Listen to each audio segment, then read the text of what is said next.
One day. All right. Before we get started, we always like to say there's a lot going on in the world. But we also want to say, welcome back. I know everybody and their mom is going to be happy that Michael Dean is back. What's up? Yeah. You know, oh, I ain't got my mic together. Here we go. Now I'm so excited. I'm so excited because one of my favorite people on the planet is joining us today, and that is author Matt Thorne. Welcome. Thanks for having me back. Yay! Yeah. So I welcome, Matt. Yes, welcome. I want to rush through this. What to first do this week, so I can talk to you.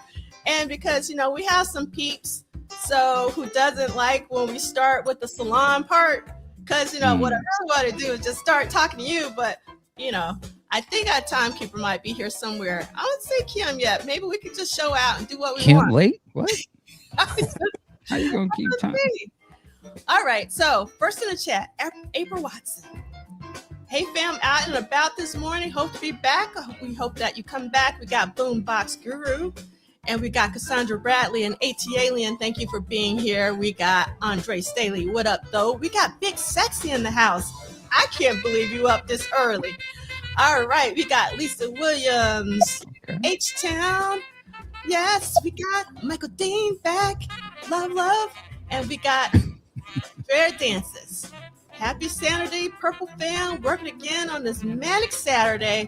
But definitely listening in. We got Nick Felder from Denver. We got Theo from Seattle. Yeah. Yes, Theo is going to Celebration. I am so excited about this. This is, I think, a really good year to come. 10 years. It's going to be a lot of people there. Sister Charles in the house. We got Christina from Minneapolis. We got Chanel Meredith. And yes, Christina's going to be at Celebration as well. We got D68A. Okay, let's see what D68A is talking about. Just timed it well for FA Cup ending. You know I'm sports illiterate. I don't know what FA stands for. Do either of you know what FA stands for? Football Association. It's the British soccer thing. Ah, nice. Thank you. The F around cup. But and we have my alliterative brother, Blade Brown. And we got Ron Kayla, we got El Michelle, we got Karan, we got Rakabash. Salutations, purple people from Detroit. Don't you see that Seeley's not here today? Go Pistons. Like, I don't know any of these sports references. So that'll be for Seeley when he watches later. He won't be able to join us. We got Badro Botu, if I'm saying that right. We got Chris Bournet in the house. We got Annie Ward in the house. There's our timekeeper. Okay. So we can't show out. I was going to flip stuff around, Kim, but you were here, so we're going to... Wait, Kim, what are you doing? We got JD Washington in the house. We got Duke Swan. We got a hello, Matt. Somebody knows who's here. That's what I love. And we got Eric D. We got, let's see. I love this. Life can be so nice. I love that Purple Cat Confetti already has their bags packed for Minneapolis. That's what I'm talking about. Somebody's excited. And we got Raywin. Okay, happy 60th birthday to Janet Jackson today. Thank you for that. And then we got, I say I'm so sad. Good morning, Gloria. I love that. Good morning, Gloria. And then we have Gloria. I got your number. Well, that was the hit back then. Anyway, I'm sorry, Gloria. I hated that song. Okay. It was one of them early earworms. No, it wasn't for me. I was like, off. And then, okay, Nick Feldon is asking you, Michael Dean. Oh, man, you already know. You already know. We got Lori Johnson. And, okay, I'm doing this just for C. Lee when he watches this later. And we got Lady Cab Driver, and Big Sexy is saying it's still too early. Okay, I'm with you, Big Sexy. Oh my God. And Theo, I'm excited that they are screening Under the Cherry Moon, a celebration. It is always fantastic to watch a Prince film in a room full of Prince folks. It's nothing like it. It's the worst when you go see a Prince film in the theater and it's just like general public. It's not the same. So that is going to be really fantastic. I'm glad to hear that someone hated that Gloria song. Gloria, Michael Dean, Gloria hated the Gloria song. So, you know. I didn't say I like it. I just said I remember it was a big ass. That was a banger back then. Yes. And then I remember from the ice skating. Oh, it was in Flashdance, wasn't it? That's a movie I'm gonna watch. I haven't seen that movie since then. I want to see that. Yeah, I haven't seen it. It was like as a little person, I loved that movie. I love Jennifer Beals. I love the space that she lived in. Like as a little person, I was big old warehouse. Those were like big at that time. I remember that. Yeah. Yeah, that was super cool. And then obviously, you know, like the shoulder off. You know, she started that thing, and we already knew about the leg warmers from Prince, but so that wasn't new. Yeah, the video for, was it Maniac or was it? Yeah, I think it's Maniac. Yeah, that was one of those videos for the young men where you were like, you never seen. It was like, whoa, I didn't felt something like that before. That was one of them early kind of like, God, okay, this is what a woman. Indeed. All right, so let's get through this housekeeping so we can get this party started, so we can talk about what I really want to talk about, which is Matt Thorne's new book. So that's why Matt is here. I am so grateful that Matt is willing to actually join us for the What Did Prince Do This Week? And we are week 20 of 1986. This is a very slow read of Duane Tudahl's Prince Studio Sessions book series through an interactive weekly online book club and Saturday Salon. The Saturday Salon is going to be key this week because we're having a conversation with Matt Thorne. Some of you have been a little testy in the chat. This ain't about Prince. This ain't about Prince. There is Prince in the book. So just FYI, there's a Prince connection, echoing the spirit of the Harlem Renaissance. And let's see, we got many people. So we got Melvin Rush in the house. We got Kenneth from the north side of Minneapolis. Stand up. And let's see what LTK is saying. Professor and MD, sorry to detract from the topic, but God put it in my heart to tell y'all you're doing very important work. Oh, that's so amazing. I see someone possibly not old enough yet stumbling across these videos in the future and have access to a masterclass about Prince. Thanks for all y'all. You for that. Yeah, thank you. That is really, really kind of you. That puts a smile on my heart. It really does. And can I say, Matt, because you here today, so I'm gonna treat you like family. No, put Matt back up on the screen. Put him on Summer Jam screen. He kind of got that. It's like a politician player type vibe because you got the little gold chain. You know what I'm saying? But the slick guy, I like the style, man. You're doing your thing. To take it, but and then that accent, you know what you're like you're the quantum realm new age James Bond. There you go. Well, that's probably better than a politician, unless it's a good politician. We'll put you on. Yeah, you're the player James Bond. Okay. You're Roger Moore's son for I'll tonight. come back every week. I'm gonna leave you alone. All right. And so D68A is saying, if I recall right, original Gloria was by Umberto Tozzi. Too much part info in my head. Okay. I'm sure that's better than the one that Michael Dean just for us. Gloria trivia. Yeah. And hello, baby love. As always, great to have you here. And let's see. Okay, we got a disco. There you go. That's his new name. Okay. And Raven wants us to know that there is breaking news that there's a Prince album this summer, but I don't want to talk about it because I don't know what it is. So I just know that there's a new Prince album. So there's not much to talk about except I'm one of those I never count my chickens before they hatch kind of person. So we are going to talk about it when it arrives, but we don't have even a date. So when that day comes, we'll have more to talk about. All right.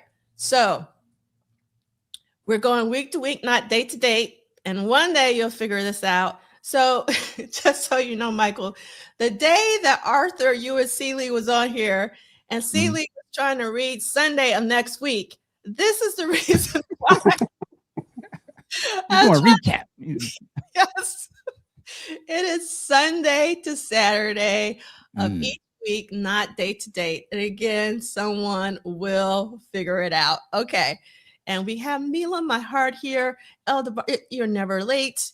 And you're not late, Suzu's Patters. You are here. And yes, exactly, D16. So we'll come to that when we get to it.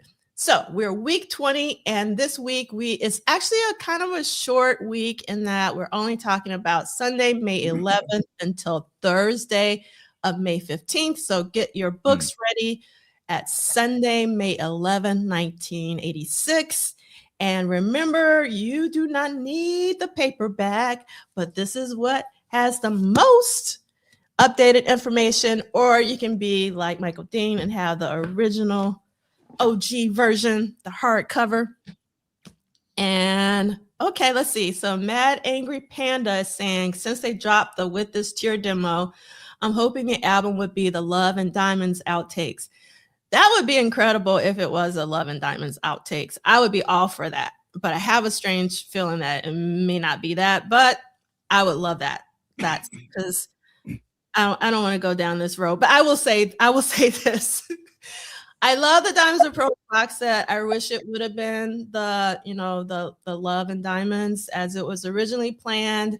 I really love the outtakes from the Love Symbol album over the majority of the outtakes from the Diamonds and Pearls, even though there's some gems. There's always gems, no matter what you get. And Blade Brown, I would be all for Originals Volume 2. I would love that. But again, I don't know. We got to wait and see. We have no clue. We don't have any clues. So it's hard to talk about. We don't really know. We just know it's a new album, which is a way to, I guess, keep the excitement and keep people guessing on what's possible. So these are archived at Polished Solid as well as at MDean. As Ricky would say, as you come on in, just hit the like button. You know how these YouTube algorithms be working out here. They're not working for me. So if you wouldn't mind hitting the like button and subscribing so that I can keep up with all of what did Prince do this week, I would love it. Now, I'm with Theo. This is a mistake that I have done in all the past symposia that I have. And to be honest, it's usually because Kanisa Williams is there and Kanisa takes the best notes anyway. So, but it's important to take your own notes. So I love that Theo will have their notepad out at all times to take really good notes. And I love that Andrew is loving the anticipation. I love that. And then Matt Angry Panda is saying it's all fantasy till then.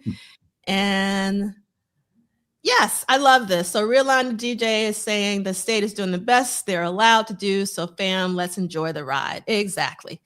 And I love that Christina will be I love that people are bringing notepads, pen, and paper. Old school, analog. That's what I'm talking about. And our hashtag is WDPDTW if you want to get in touch with me on social media, because I really less and less. But if you want to send us something, you can use it WDPDTW@gmail.com. The estate of Prince Rogers Nelson is not affiliated, associated, or connected with the What Did Prince Do This Week book club series. It is an independent endeavor. And our community guidelines are we choose to be a community even when we disagree. Now, at the top of the hour, we played one of my favorite tracks off of Times Square, Andorra. And in the accompanying playlist to this week's episode, that's all the way at the bottom of my YouTube channel, there is a live version of Eric Leeds performing this on BET, one of their jazz programs from 1991. So if you want to hear this live, and it's amazing because it has the great late jazz pianist Jerry Allen on piano. Is really, really incredible. But in terms of the track that's actually on the album, it was composed by Eric Leeds, Prince Levi Caesar Jr., and Sheila E. Eric Leeds is on the tenor, baritone, saxophone, synthesizers. Atlanta Bliss is on the trumpet. Ricky Peterson, Paul Peterson's brother, is on piano. Levi Caesar Jr. on bass. Sheila E. on drums. And Larry Frantangelo is on like percussion and stuff. It's cut off. I forgot that, but it's okay. And we are episode number 172 of What Did Prince Do This Week? Yes, we're closing in on 200. We are week 20 of 1986. This week, we have 2 studio sessions, which burst 3 new songs, and we have 1 live appearance. So let's see who did their reading. What is the live appearance? Does anyone know? Did anyone do their reading? Or has anyone been on social media this week to know? Yes, Darlene EC is so miss. Yes, I love this from Mila. Please be our purple reporters for the celebration. I love that. And we got 71 in the house. Okay, that's what I'm talking about. D68A knows what's going on. Of course you do, D68A. Bangles. So Prince joins the Bangles on the stage of the Warfield in San Francisco. And yes, Andrew, you got it. The Bangles. All right. So are they still together as a group? I don't know. I haven't heard any, but their Instagram is actually still live. And they actually posted this past week that Prince performed with them this week, which I thought was incredible. So at least their social media is still active. I don't know if they have been touring lately. So yeah. And okay, Elder Bar says Clem Fandango. Can you hear me? Matt will know. Matt, do you know? Yes, I get it. Yeah. Okay, because I don't. It's an alias. Say it again. It's an alias, right? Okay. All right. I don't know about that alias. So D68A is saying they do get together now and then. Only 3 though now. Okay. Oh. And nice. I love that Andrew gives us. It is Google's. Thank you. Google's. And the Bangles are technically still together, but they're inactive and do not currently tour or record. All right. Got it. Thank you. Got it. So on Sunday, Prince tracks 2 new songs.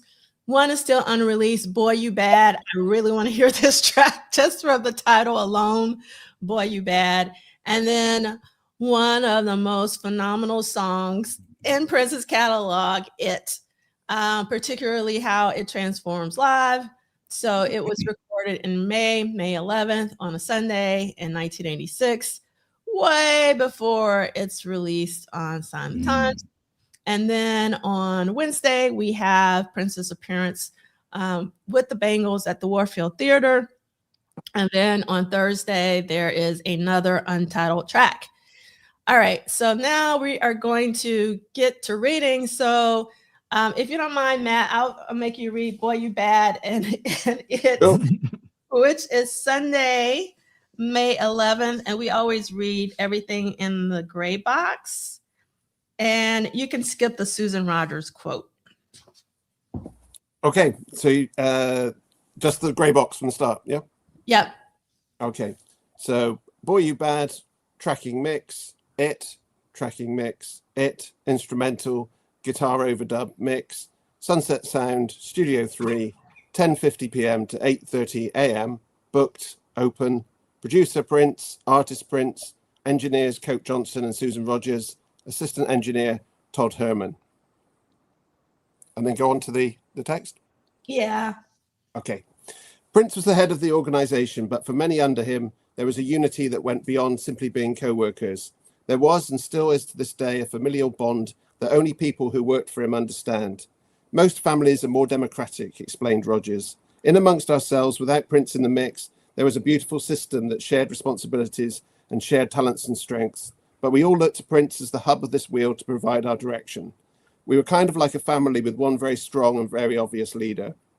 Despite having a team, Prince worked well when he was alone. Isolation for him wasn't a hindrance, explained Susanna. Isolation was a time for him to communicate. So being alone in a room and writing was his most natural place to communicate what he needed to say to any particular person or an entire fan base or to the public at large. Prince appears to have worked alone in the studio on this day and recorded 2 new tracks during this session. The first was It, a drum-heavy song that found Prince singing about sex, was recorded quickly using several layers of the Fairlight, guitar, and possibly for the first time, a drum track from the Fairlight. He also recorded his vocals through a distorted voice box. When Prince played It for Wendy, she recognized the power of his vocals. I wept. There were certain tracks of his that had the power and beautiful melody that had more like a desperation to his voice that I responded to. I could feel his voice right at that frequency where he's just about to crack and go to falsetto, but not quite. And it's just that desperate vocal range that when he sang it and pushed hard, it was heartbreaking to me. And from that vocal range, that frequency, he could also scream. And I would cry when I'd hear it. He followed that with Boy You Bad, a guitar-heavy instrumental blues jam that sounds as if it might have been recorded with the members of the Revolution, but was likely another solo track. The 15-hour session continued into the following morning, and at the end of the shift, the two songs were mixed. It underwent the biggest change during the session because Prince didn't include his distorted vocals and some of the guitar and synth tracks in the mix, creating a much simpler version of the song. They were both placed on two C90 cassettes, along with various instrumental mixes of It, which likely contained some of the elements, guitar and some keyboard that were eliminated earlier.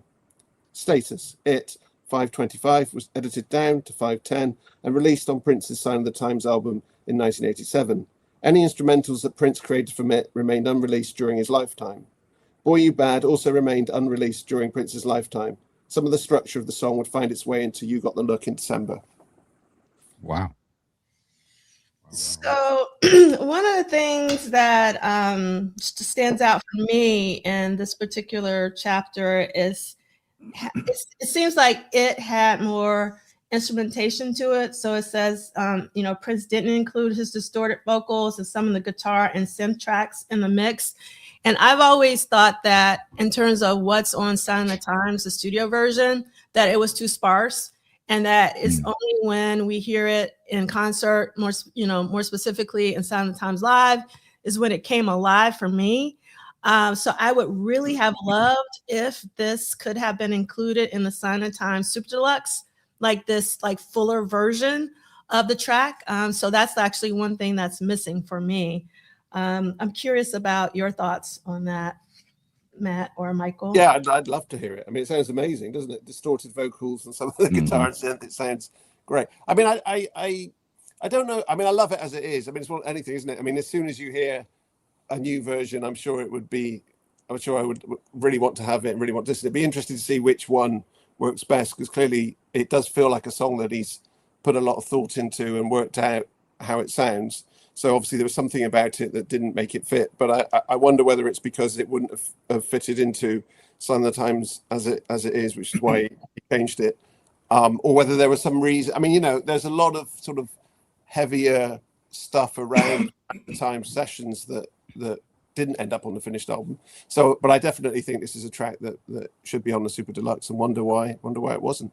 Yeah, for sure. Yeah, I would agree for the most part as well. I think again, as we've seen with so many other songs by Prince, there are so many different variations of these songs, and it's probably like you could probably do this with 90% of the songs we've heard. There's probably a different version, multiple different versions of the song, and how do you get a lot of that out, right? It's how do you choose what to put, so I can understand that's a tough thing. But yeah, I mean, this just illustrates how important and just how just creative Prince was, that even songs that are classics like It, there's another take on it that is probably just as whoa, the possibilities are endless. So it's just he's a fascinating guy, man, to say the least. Oh yeah, to say the least. So we have a lot of amazing comments in the chat. So the first one I want to pull up is Chris Bournet saying the fact that It was recorded on a Sunday contradicts Susan Rogers' theory that he mostly did gospel-oriented songs on Sundays.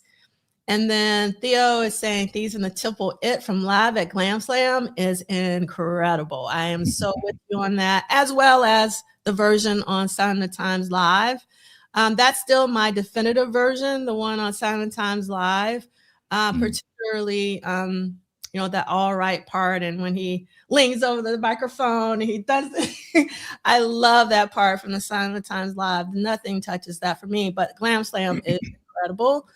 And I love, hi Edgar, it's so great to have you here. And yes, this line, because when we do it, girl, it's so divine. All right, it is definitely gospel. It is definitely divine. I feel the spirit whenever I watch that on Sign of the Times. And I've said this multiple times. If I was on my deathbed and I only had to could watch one thing from Prince, it would be that. So that's how powerful it is for me. And then D68A is saying, boy, you bad is supposedly something Jelly Bean Johnson used to say. Okay. Thank you for that. I wasn't aware of that. I'd be interested to know what parts of that song are in You Got to Look. Yes, Just I would love curious. that too, for sure. And then a local artist saying there's so much going on musically, and its sparsity is an illusion. It's a musical cobweb. I love that. Everything and nothing is there. Re-listen. I have listened local art for many, many years. I mean, I got that record when it was released in 87. And so, but I will say, to be fair to your re-listen, I recorded the live version of Sign of the Times from the Sign of the Times live VHS on cassette. And that was my version of Sign of the Times that I listened to. So I probably haven't listened to the studio version as much as I have the live version. And I love this comment from Kim. We don't know the condition of the tape, if it was available in terms of the vault. Very true. And Andrew's saying, similar how you remove the bass from When Doves Cry. Will we ever hear that version? That's a good question. I would love to hear all the instruments in it. I would also love to hear the bass in When Doves Cry. And Alex is asking, is it true that the drum beat pattern for it is similar to When Doves Cry? You know what? I need to hear it, rehear it, but I could see something like that. Yeah, very similar, I would say. Yeah, I don't think of one when I listen to the other. I mean, that's kind of the key for me. Like, does one track remind you of another track? And this just gives me an excuse to. Yeah, sexy. All right, welcome, Reggie. And then we got Blake Brown saying drop digital own releases of alternate tracks from previous deluxe box sets. Dear Estate. Okay, there's a Dear Estate moment from Blade Brown. Got Stone Freak in the house. And LTKK, boy, you bad. You must have had a whole hour just to shake up this place. Okay. And let's see. Edgar is saying, I love how it's great as a proto-industrial electro banger on Sign of the Times, and just as great as a semi-acoustic live version, both in 87 and in 92. That lets you know it's a really great song. When you can play it no matter how you flip it, it's just a really, really great song. And Reggie's saying he used the drums from it for When Doves Cry live in 86, 87 live shows a lot. Nice. Thank you so much, Reggie. And yes, and Blake Brown is saying something very similar. So thank you for that. All right. Are we done with Boy You Bad and It? All right. Boy You Bad. So Michael, do you mind reading Wednesday, May 14th? Yeah. The venue was the Warfield Theater, San Francisco, California. Capacity 2,175, audience unknown.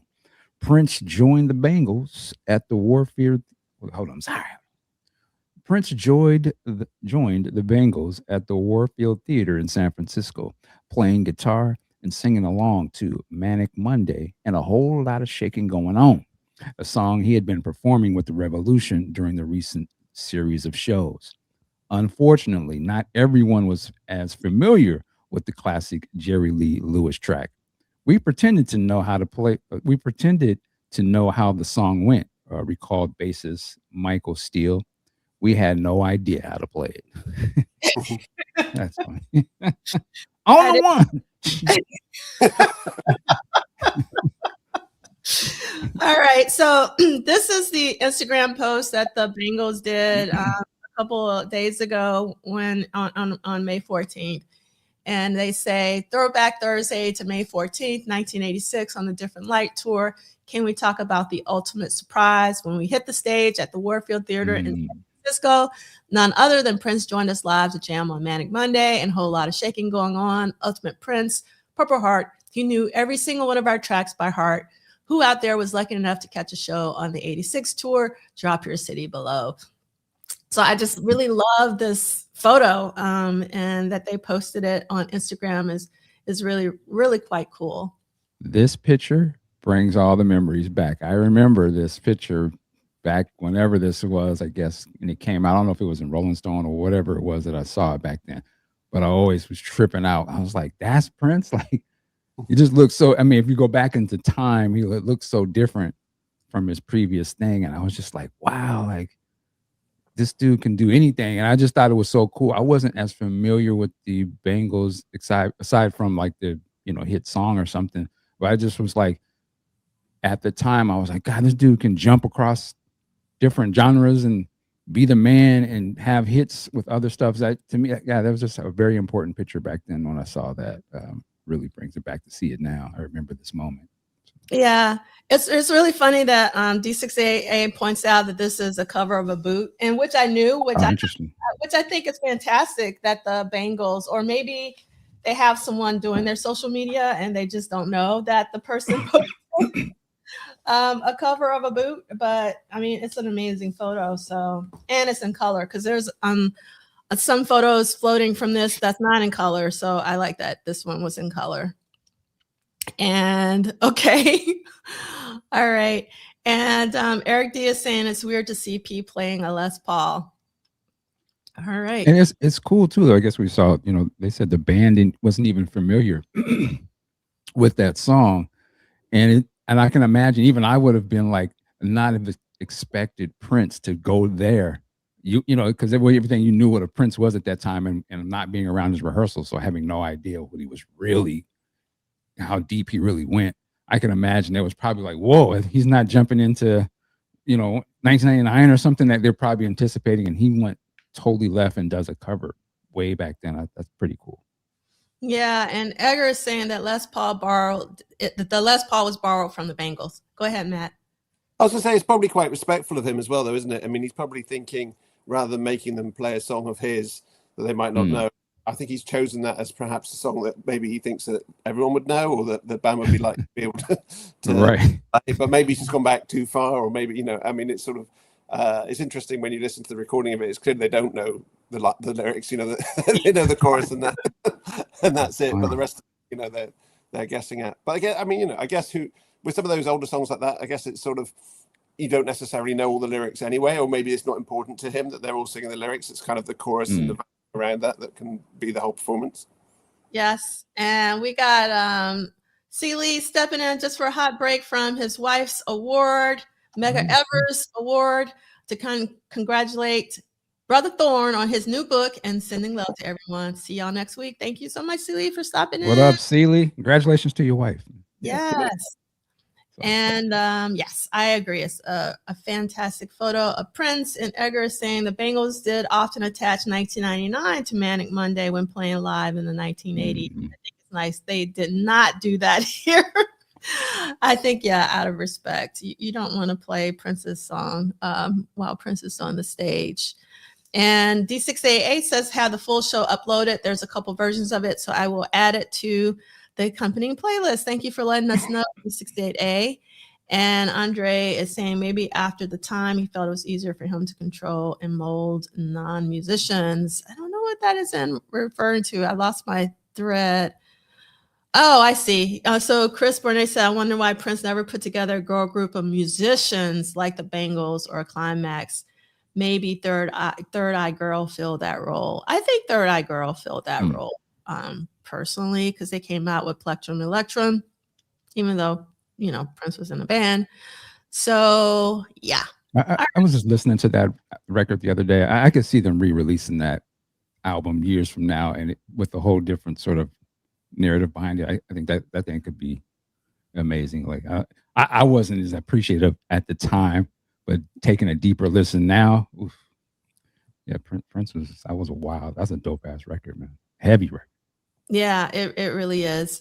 All right, so we're going to move to our final reading of this week. Again, this was a very... That was quick. Yeah, it's a quick, which is great because Matt is here, because I really would rather talk to Matt. So I was like, the universe conspired and was like, we're talking about this week. Okay, so Thursday, May 15, 1986, Untitled tracking mix, Sunset Sound Studio 3, 2 a.m. to 4 a.m. Even this is short, just 2 hours, which is booked. Yep. Open. Producer Prince, artist Prince, engineer Susan Rogers. And Wendy, quote, people are blown away that he has so much in the vault, but not all of it. It's great. It's probably should say is great. Okay. It's like that threw me off. Like I can't read. Okay. On many occasions, Prince would just jam in the studio looking for a song, casting a wide net, unsure what he would catch. I think he just loved being in the studio making music, reflects Peggy Leonard. I think he just loved making music and having state-of-the-art equipment. I love this sentence. Of course he did. I don't think he thought of being in the studio as his job. At the end of a record, most musicians drag themselves in. It's like, okay, let's go. He was never like that. When he got like that, he left, went home. With him, there was never a deadline. If it didn't move him, he was gone. He would just leave. It wasn't like a producer was bugging him to finish a song or anything. Wendy recalls how Prince viewed the difference between a full song and an experimental jam. He wanted to finish everything. He wasn't one of those guys that during the first verse went, this isn't going to work. He finished the idea, but he knew when there wasn't a song there, and he knew when the jam wasn't good enough. Now, I'm going to take just a really quick break, and maybe Matt can understand this because Matt also teaches at a university. So one of the things that really frustrates me about students, and it's getting more and more worse, is that if they feel like it's not working out, they're so quick to abandon an idea when actually the idea is incredible. They just need to do what I call butt and seat time. Like they need to spend some time with it and like figure it out, iterate it, rethink some more. So one of the things I really loved about Prince was that he was a finisher. Mm-hmm. And I think this is like one of the key things that we can take from Prince. And I really love this quote because, and it says, even if he finished the idea and he knew when there wasn't a song there, he knew when the jam wasn't good enough, but he still finished it, which I think is a really important idea. And next it says, it seems that Prince left for France after this 2-hour session and he returned home within a few days. Status. And I wonder if he went to France to do some more Under the Cherry Moon stuff. I don't know. It is unknown if the track from today's session was ever released in any form. So I would love to hear what that sounds like, but it's untitled. So who knows how they. And he's probably had so many days of this throughout his career where it's just like, yeah, okay, whatever it was, boom, and then didn't think nothing of it. It's just put it in the vault. I completely agree. I mean, that's one of my favorite quotes in the whole of Duane's book, I think, is, just that sense of finishing the idea, sticking with it, going all the way through it. Because lots of the time as well, things don't show up in the process until really late on. I mean, when you look at lots of not just Prince albums, but lots of musicians, they keep going with something, they don't really know what's there, and it can take months, years, sometimes for it all to come to fruition. And I think that's, the other sort of interesting thing about it is obviously when he did it, he had no idea that Duane would be writing this book or that we'd all be talking about it or these events going on. True. So it's interesting that that you could say, well, he's doing it because he wanted to constantly create artistry, which he did, but he didn't know. He was doing it blind. At that time he had no idea whether this session was going to work or not. Didn't matter. I mean, I also like the fact that he was completing things that he knew wouldn't work. I mean, that's one of the amazing things about Prince is that, that there's all this stuff that doesn't work. And when people say, not all of the stuff in the vault is gold, I sort of think, well, it's all interesting. I mean, it's, when we were talking earlier about it and different versions of it, I don't think we've reached the stage yet where they're releasing lots of alternate versions of songs. But, other artists, the Beach Boys or Bob Dylan, there are endless versions of all their outtakes, whether it's online or in physical form. So I think, for people who are interested in Prince, all of this is interesting. Even if you hear a song and go, okay, no, I can see why he put it on one side. I can see why that didn't work. That in itself, observing his creative. I mean, he's one of the very few, the creative process. You said it, creative process. He's one of the very few that's like that. You know, I mean, who else is there where you want to hear absolutely everything that they did, and it's always going to be interesting. It's always going to tell you more about them. You know, you could probably say that about a lot of artists. Some we may not care about, but somebody probably does. Like, I can see how that would be interesting. Like, I would love to hear, you know, I'm just throwing somebody out there, Raphael Sadiq or something. Even the stuff probably wouldn't be something you would sell, but I would find it interesting to hear, oh, you had a different bass line on that part, or, you know, I'm sure a lot of artists have that. It's just we've never had opportunities, or there was never platforms for them to put out those types of things, which could be something that artists could do on their own today. Now, you know, having the foresight to say, okay, I saw what Prince did. God, he didn't have the internet, or there wasn't just a mechanism for him to put stuff out. Now I can, you know, I can put out all the different versions of the song. My fans will like it, maybe not the general public, but, you know, so it's interesting. And we're in interesting times. And, you know, he changed the way he did it, you know, like later on, we were talking about Third Eye Girl, you know, all those occasions where he would just start jamming in the middle of the night and then put it up on live stream. Right. Absolutely. But that's probably what if that technology had been available at this time, who wouldn't have wanted to watch Prince from 2 to 4 in the morning? Right. Oh, man. Can you imagine? It would have been nuts. Insane, for sure.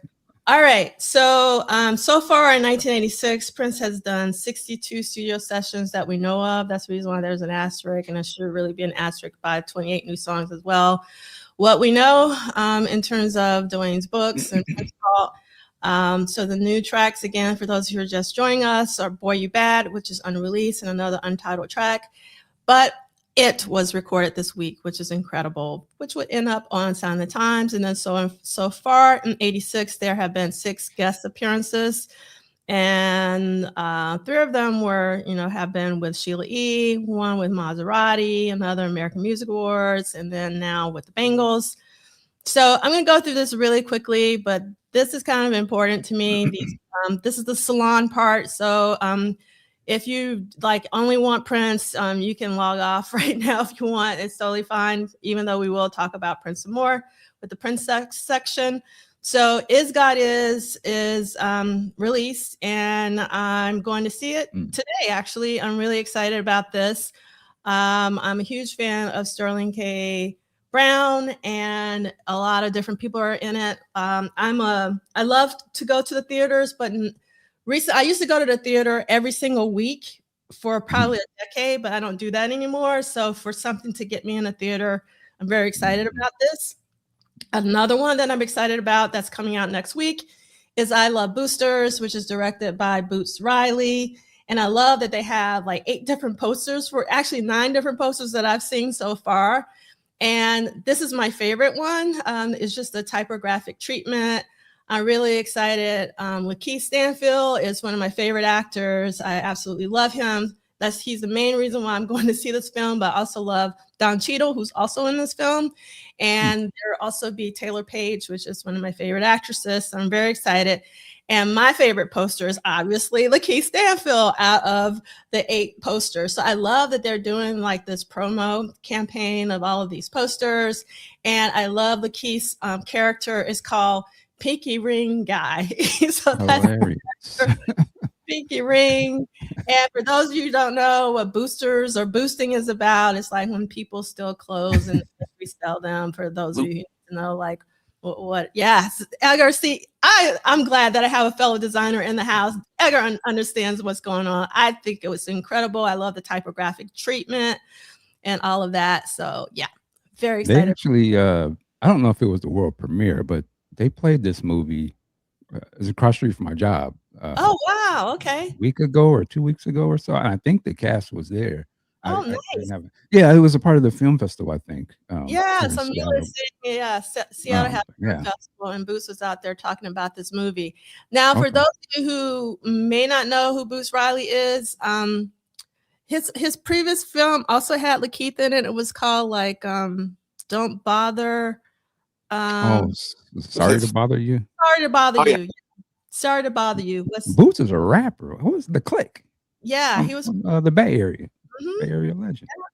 I love that he's pivoting. I mean, he's an incredible filmmaker. So, a lot of people who are, musicians or just creative are creative in so many different ways, not just in one lane. So it's really great to see that. You know, speaking of movies, real quick, I haven't seen it, but I saw it come across my screen. Anderson Paak, Anderson Paak, is that his name? Anderson He's Paak. got a movie out. I think it's him and his son. If I'm not mistaken, it's called K-Pops. Like he's the pop. There's something about his kid from America, I think, goes to Korea and about becoming a K-pop star or something. It's a music movie, but it's Anderson Paak. Like I said, I just saw it come across my thing. I haven't heard anything about it, but looks interesting. But I will say there's one other movie I want to recommend. I watched it last night. It's called Night Patrol, I believe. And I will say it is this. It is to sinners what Menace to Society is to Boys in the Hood. So it is, but it's based in South Central Los Angeles. Now times. Essentially, it is Crips and the Bloods and some black nationalists versus LAPD vampires. That's all I will say. Fantastic movie. There's a lot. There's rappers are in it. Say it again. You said Night Patrol? I believe it's called Night Patrol. Okay. Yeah. First, you think the movie is, some gangbanging police procedural, and then it goes.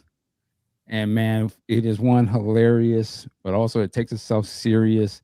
It is a horror, is over the top, but it has, I don't know who made this movie. They obviously knew us. You got to see it, man. I don't know why it's not getting promoted, but it is on digital. Night Patrol, it just came out. I love it. I got to watch it again. Okay. Well, that's great. All right. I'm going to watch it, Michael Dean. Thank you for letting it, because I love films that cross genres. And and also I'm a vampire genre junkie. So. Okay. Yeah, it's got it all in there. I can't think of the name of these. I've seen these people before. I just can't think of their names, but they're known people. And, they use the real lingo. It's just, it's like what Sinners was to me. It's just the LA version. And then the last I will say, I'm about to go see for the third time today. Michael, if you ain't seen it already, go check it out. Stop. All right. Back on IMAX. Okay, so Carol is going to connect Boots for us to Prince, which is awesome, so that we can say there's a connection to Prince. Boots is Walter Riley's son and was head of the crew known for party music featuring Purple Pam, Prince's DJ for his after parties in his last year, also known as Pam the Funktress. Thank you, Carol. I so appreciate that. All right. So next up is our music break. I'm going to try to, and Christina's saying I saw Michael last week and loved it. And Purple Cat Confetti's, I love your best friend, but watch nothing but vampire movies. I some to honor her. I could watch vampire movies or series all day, every day. I love the vampire genre. Okay. Music break. I'll try to go through this really quickly. Two of my favorite people on the planet. And one photo, I just was overjoyed when I saw Bilal with Sheila E. I think that the West Coast is the best coast right now with the Blue Note, the opening of the Blue Note in Los Angeles. They have been having the best shows. So Bilal was there. So I'm assuming that Sheila came to see Bilal, which is actually incredible to think about because, as you know, I love me some Bilal. And I'm putting this here for me. I can't wait for this single to be released to remind me. It is Willow and Mohini Day, one of my favorite bassists. They're coming out with a new single called Extroverted Soul. And Mohini Day played a little snippet of the song. It sounds insane, so I can't wait to hear that. And then we already talked about Celebrate Brooklyn last week, but I want everybody to know that Sheila E. is opening Celebrate Brooklyn on June 4th. It is free. So all you have to do is just show up. It's free. And doors open at 6, show at 7. So this is really exciting. And also DJ Spinna, who is one of the best DJs on the planet, will be spinning. And this is the whole lineup for Celebrate Brooklyn from June, July, and August. As you can see, Sheila, Patty. I'm also looking forward to Cindy Blackman. And there's also going to be the 35th anniversary of Lyricist Lounge. There's also a brick celebration of Aaliyah. So there's going to be a lot going on for Celebrate Brooklyn. All these shows are free. So again, if you're in the tri-state area, I would definitely come and see some of these shows. And in addition to Celebrate Brooklyn, there's also Summer Stage. All of these shows are free as well. And the one that I won't be able to see because I'm going to be somewhere. I don't know where I'm going to be, but I don't think I'll be able to come see Omar. So Omar, again, is a UK, treasure. And anytime Omar comes to the States, you need to go. So this is going to be free in Central Park. So I'm very excited about that. And then Bilal is also going to be free in Brooklyn on July 12th. I'm very excited about that. And then Mavis Staples is also going to be free at Central Park on July 16th. Very excited about that. And then there's also the Blue Note Festival. These you have to pay for. Very excited for Duran Bernard. And one of the things you'll notice is that our Purple fam, Chris Robb, is listed twice. Chris will be featured with Slum Village. And Chris Robb is also doing the official Blue Note Jazz Fest Midnight Jam. So Rob playing twice during the Blue Note Jazz Festival in New York City. And there's also a Blue Note Jazz Festival in LA. And there you can see Patti LaBelle, Wyclef John and Samara Joy, Robert Glasper, a lot of people. Herbie Hancock. Oh, Institute of Jazz performance. So Arsenio? Yes, hosted by Arsenio.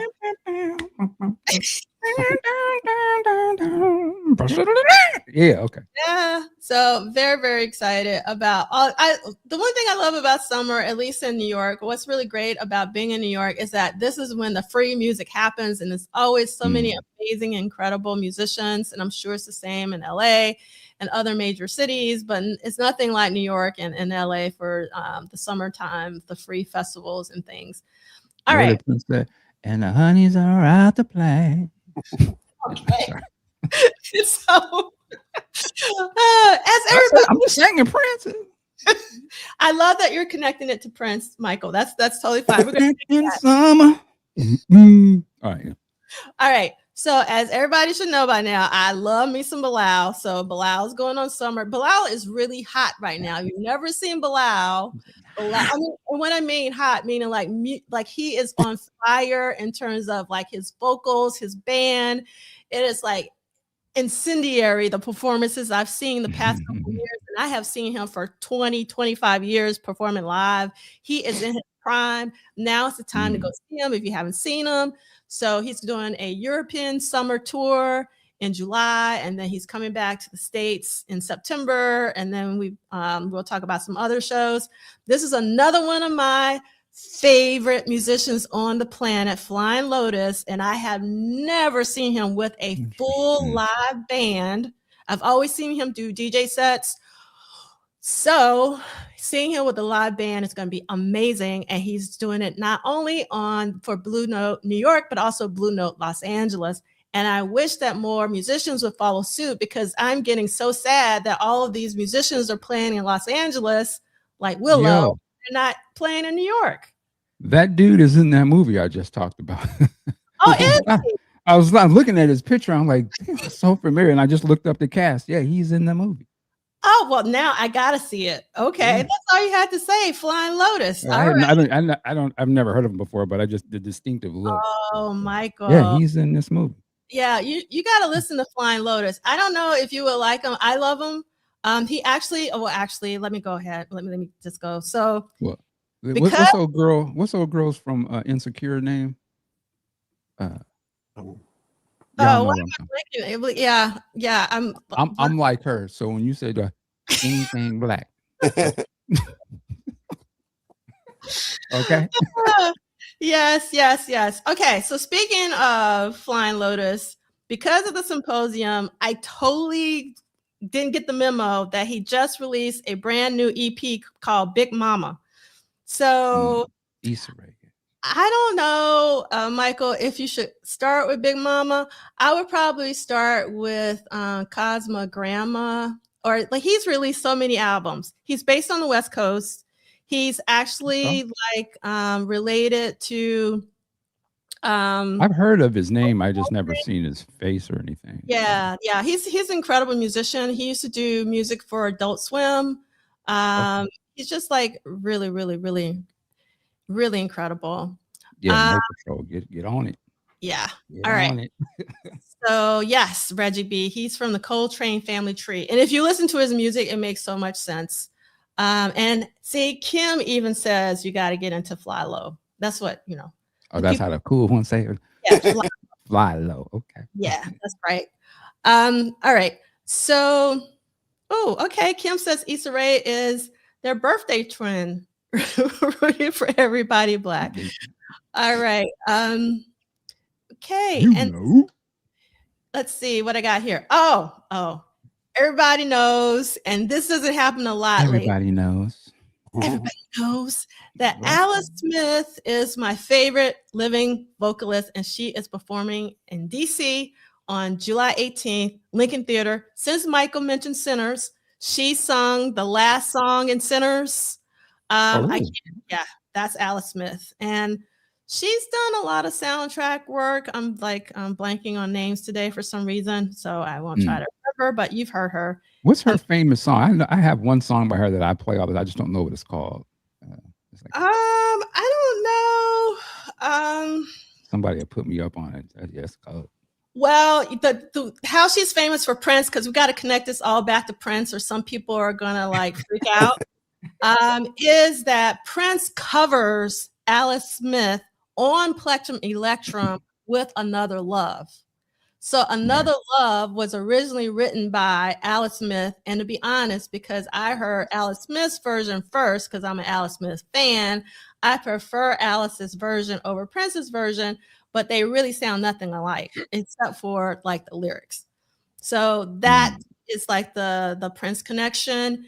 And also she performed with Prince when he was at one of the city wineries in New York. And then she also participated in one of the Questlove Carnegie Hall tributes to Prince. So yeah, see, Kim and I are. Easy or something? Say that again? Be Easy or something? Is that it? Well, Be Easy. Yeah, Be Easy is one of her songs. Maybe that's the song that that's the one I love that song. It's one of my favorite songs. If you have not seen Alice Smith live, you have not lived. I mean, just do your Googles, as Michael D would say. Michael, just Google say Alice Smith live. Trust me, you will be transfixed.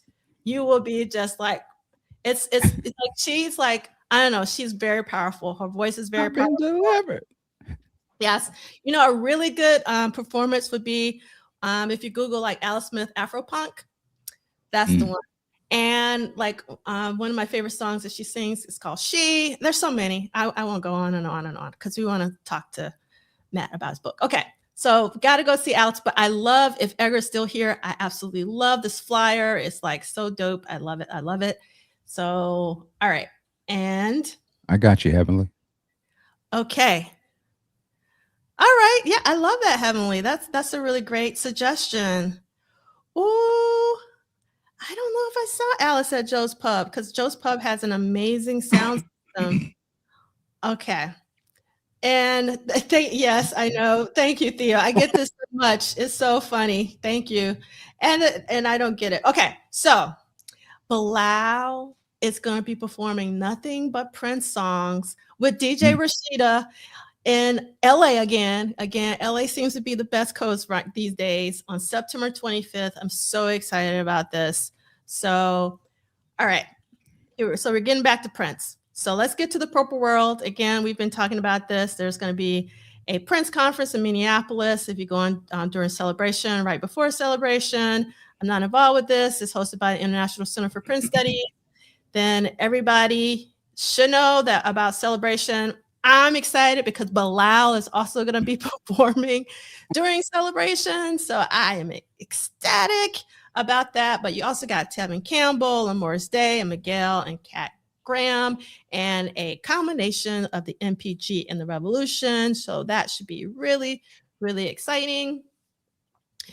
And then you're going to have Shaka Khan as well as DJ Rashida again, Liv Warfield, and Ashley Tamar. So that should be fantastic performances. And then there's going to be the Purple Takeover in New Orleans that we've talked about. We haven't talked about this PRN alumni meet and greet that's happening during Celebration, which will be Saturday, June 6th. And we also haven't talked about, because this has just been released, there's going to be a Live for Love charity event like they did in LA. So if you were jealous, now you can see it in Minneapolis during Celebration, which is really exciting. Hosted by Maite and featuring the one and only Sheila E. That's very, very exciting. On June 7th, which we all should know is Prince's birthday.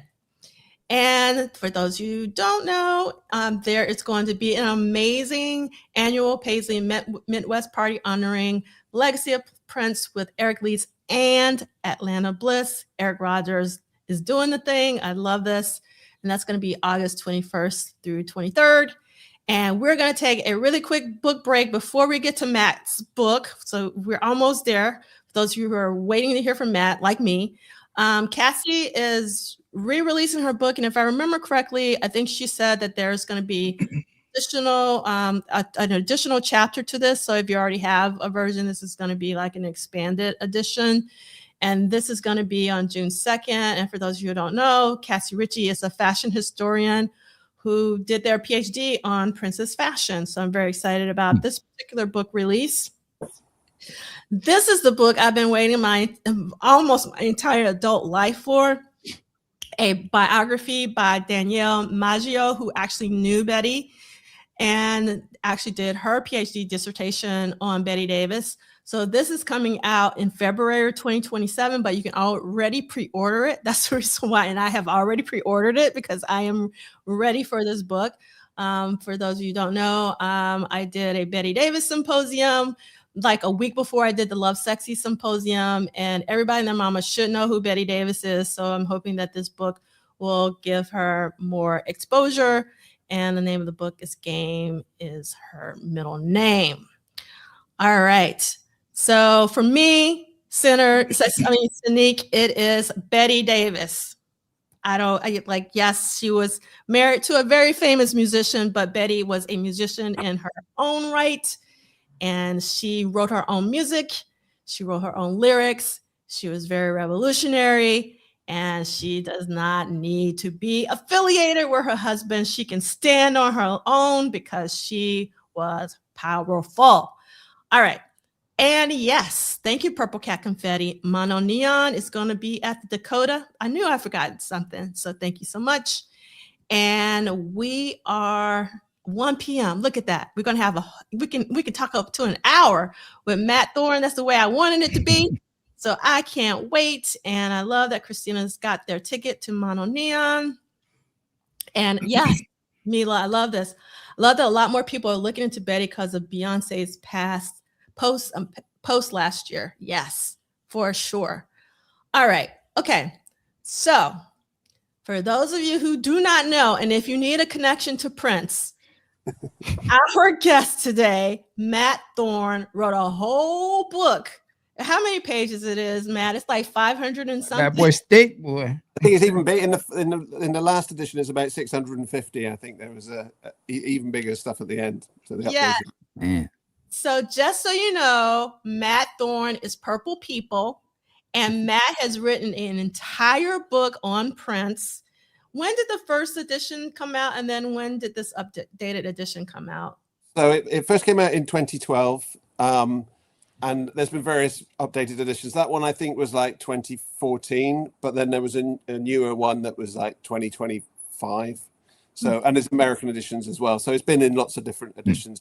I kept adding to it as as things changed and as the story developed.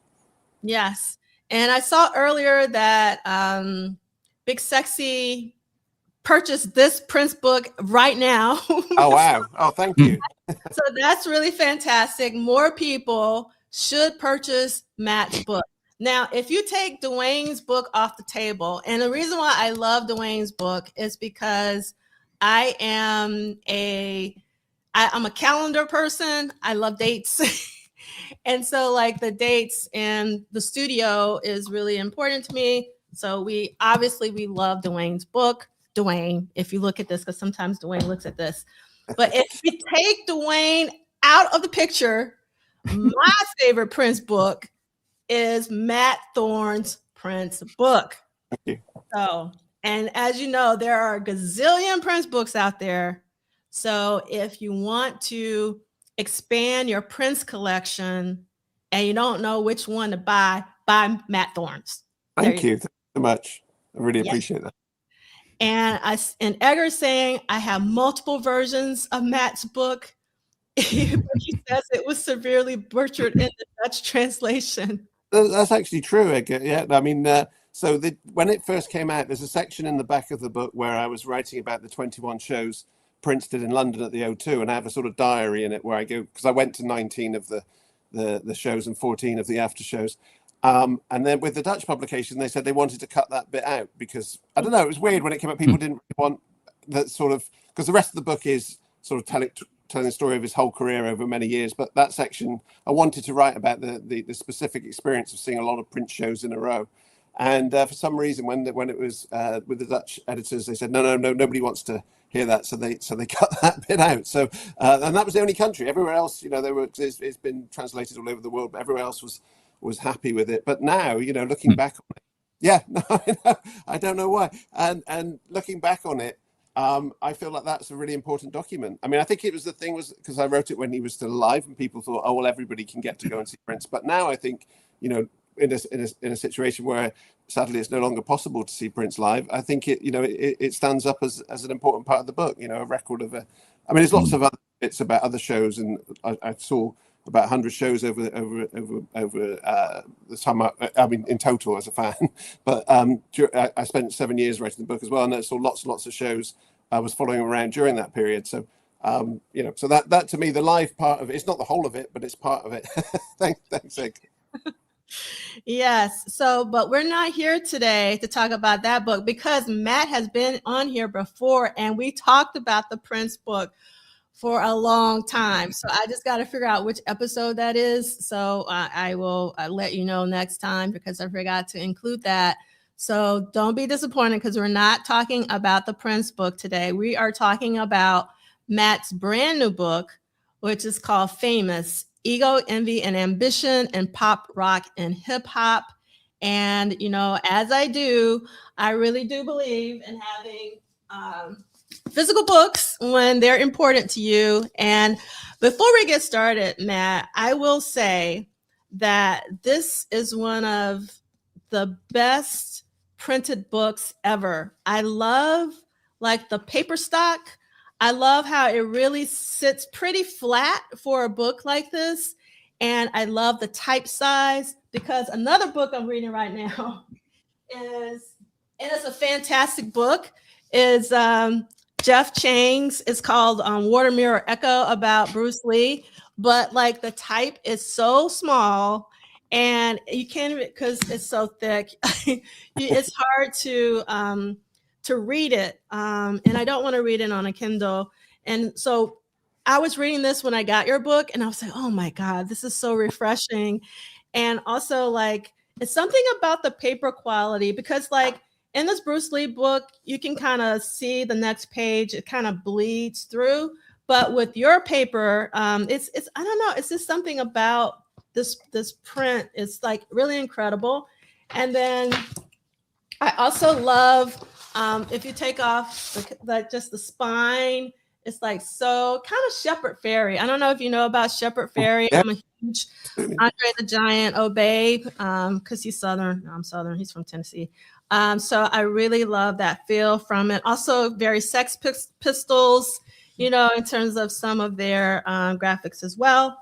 And then before we get into the book, I'm sorry, I'll stop talking, but I just want to tell you some things that I love about the book. Now, you could have chosen any number of the pairs that you talk about in the book, but I really love that you have Tina Turner and David Bowie, two of my favorite icons, on the cover. So I don't know if everyone can see, but these are the different pairs that Matt talks about in the book. So you have Frank Sinatra and Elvis Presley, Paul McCartney and Diana Ross, Lou Reed and Paul Simon, Chuck Berry and Keith Richards, David Bowie and Tina Turner, Madonna and Tupac, and I still say Kanye and Taylor Swift. lived. So these are the pairs. So I want to start off by asking you, of all the pairs, why did you choose Bowie and Tina Turner to go on the cover? Because these are some pretty iconic pairs. So thanks for all the comments about the design and the way it looks. I mean, my editor, Lee Braxton at White Rabbit, really cares about the quality of a book. I mean, the White Rabbit only does music books, or primarily does music books. There's a couple of novels, but it's primarily music books.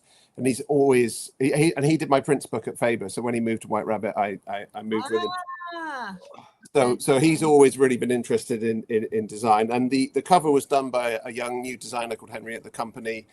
It was the first cover she's done, I think, or one of the first ones. And, I was really delighted when I saw what she came up with, and it was really, really beautiful. But so there's in the book, as you'll see, there's pictures at the start of every chapter for each of the pairings. And we looked at all the different pairings, and it just felt like that picture of Tina Turner and David Bowie we were looking at that as the cover, and then potentially there was another one because Keith Richards is also in the book. So there's a famous one of Keith Richards, David Bowie, and Tina Turner with them all drinking. I think it's Tina Turner sort of forcing a bottle of champagne up to David Bowie's lips, and Keith Richards is in the back with the whiskey. And we considered that one, but I just love this one because the way they're laughing, it seems like it doesn't feel entirely. It doesn't seem entirely natural, but it feels. Do you know what I mean? It's sort of somewhere between feeling like they've said, just laugh, and then they've actually started laughing. It's sort of stilted. But also, yeah, exactly. So there's just something about it that really, I don't know, that really sort of summed up Fame for me. That notion of being forced to laugh on cue and still looking great while you're doing it. Yeah, and it does have that sort of slightly tabloid look as well, because it is about Fame. But the book isn't. It doesn't have a tabloid quality, hopefully. Yes, and let's see, Edgar's saying it was on back order for a while. I wanted the hardcover, but my local bookstore received it on Wednesday due to a national holiday. I have not been able to pick it up yet. Next week, I'll pick it up. Edgar, I highly recommend that you pick it up, and everybody else who's watching. And I'm not just saying this because Matt is a guest and a dear friend, but it's actually a very good book. As I shared with Matt before we went live, I'm going to be honest, I was a little suspect just in terms of the structure of the book, because I'm a deep dive kind of person. And I was like, oh, you're just going to get a chapter each on these iconic people. I don't know how that's going to work. I don't know if it's going to keep my interest. Maybe it's going to be too superficial, thin. It is the exact opposite. I was engrossed. As I told Matt, I was just going to read one chapter. I was going to read the Bowie and Tina Turner chapter because I have Tina Turner on my walls and I worked with David Bowie. So I was just going to read that one and just quit it. But I was like, okay, I got to read Madonna, Tupac. Now I got to read Frank. And then just like, it's a really good book. I couldn't put it down. And, every day when I go to work and get off work, I'm just like, I want to read this book. It's so well written. And I was explaining to you, Matt, it's just like you pack so much in these chapters in terms of information. But it's also very funny. It's just your writing style. Sometimes I just crack up. So yes, you should definitely run to get Matt's book. I highly suggest that. And I love this too, Chris Bournet, that a Black woman is on the cover. Not an obvious choice for a lot of publishers. But another thing that I love about this is that they are peers. Tina Turner and David Bowie are peers, and they should be seen as such. And that's one of the points that I love that you make in the book, is that there's a lot of books on Bowie, not a lot on Tina Turner in terms of, like obviously there's a lot of autobiographies that Tina did herself, which I think are also very important for her to, give her own story. And that's like one of the regrets I have with Prince, is that he wasn't able to finish the beautiful ones, because the little that we got is so incredible. Can you imagine what it would have been like if we could have gotten the whole thing? So it's really important for them to speak, in their own words. So I'm going to ask another question, and I'm sure you probably will figure out what it's going to be, and also to satisfy some of our audience. So why isn't Prince in one of these pairings? Because you could have connected your previous book to this book. And I thought about it, especially after reading this, because it really seems to be keen on the collaborative nature of the two artists and pairings. So you couldn't do Michael Jackson and Prince, which would be kind of the obvious thing. So I was thinking perhaps Prince and Mavis Staples, or Prince and Patti LaBelle, or Prince and Larry Graham, people like that. So I'm curious, why isn't Prince as a through line, even though Prince is all over the book, just so everybody knows, if you Prince, he is in the book, but not as one of the pairings. Yeah. So, I mean, thank you for all that, though. I mean, I really appreciate everything you're saying. And the thing about it, the sort of the deep dive nature, right? It took me 7 years to write, and it's pretty much a chapter a year. So it was an enormous amount of effort that went into the chapters, but a lot of it was about condensing it as well. But the thing about whether or not to, I mean, of course, I talked about that and thought about it, and whether or not to do, I mean, Prince and Michael Jackson obviously is the obvious one. But I felt with that it didn't really, there wasn't that much that came out of it. With each of these meetings, I want to be something really significant that came out of it. And I also wanted them to be equals, or at least equals, and I felt like, who's equal to Prince? I mean, I know some people will say Michael Jackson's equal to Prince. For me, he's not, because I just love Prince so much. And he's, I mean, they're both obviously incredibly talented and, equally famous. But for me, Prince is the, is the man.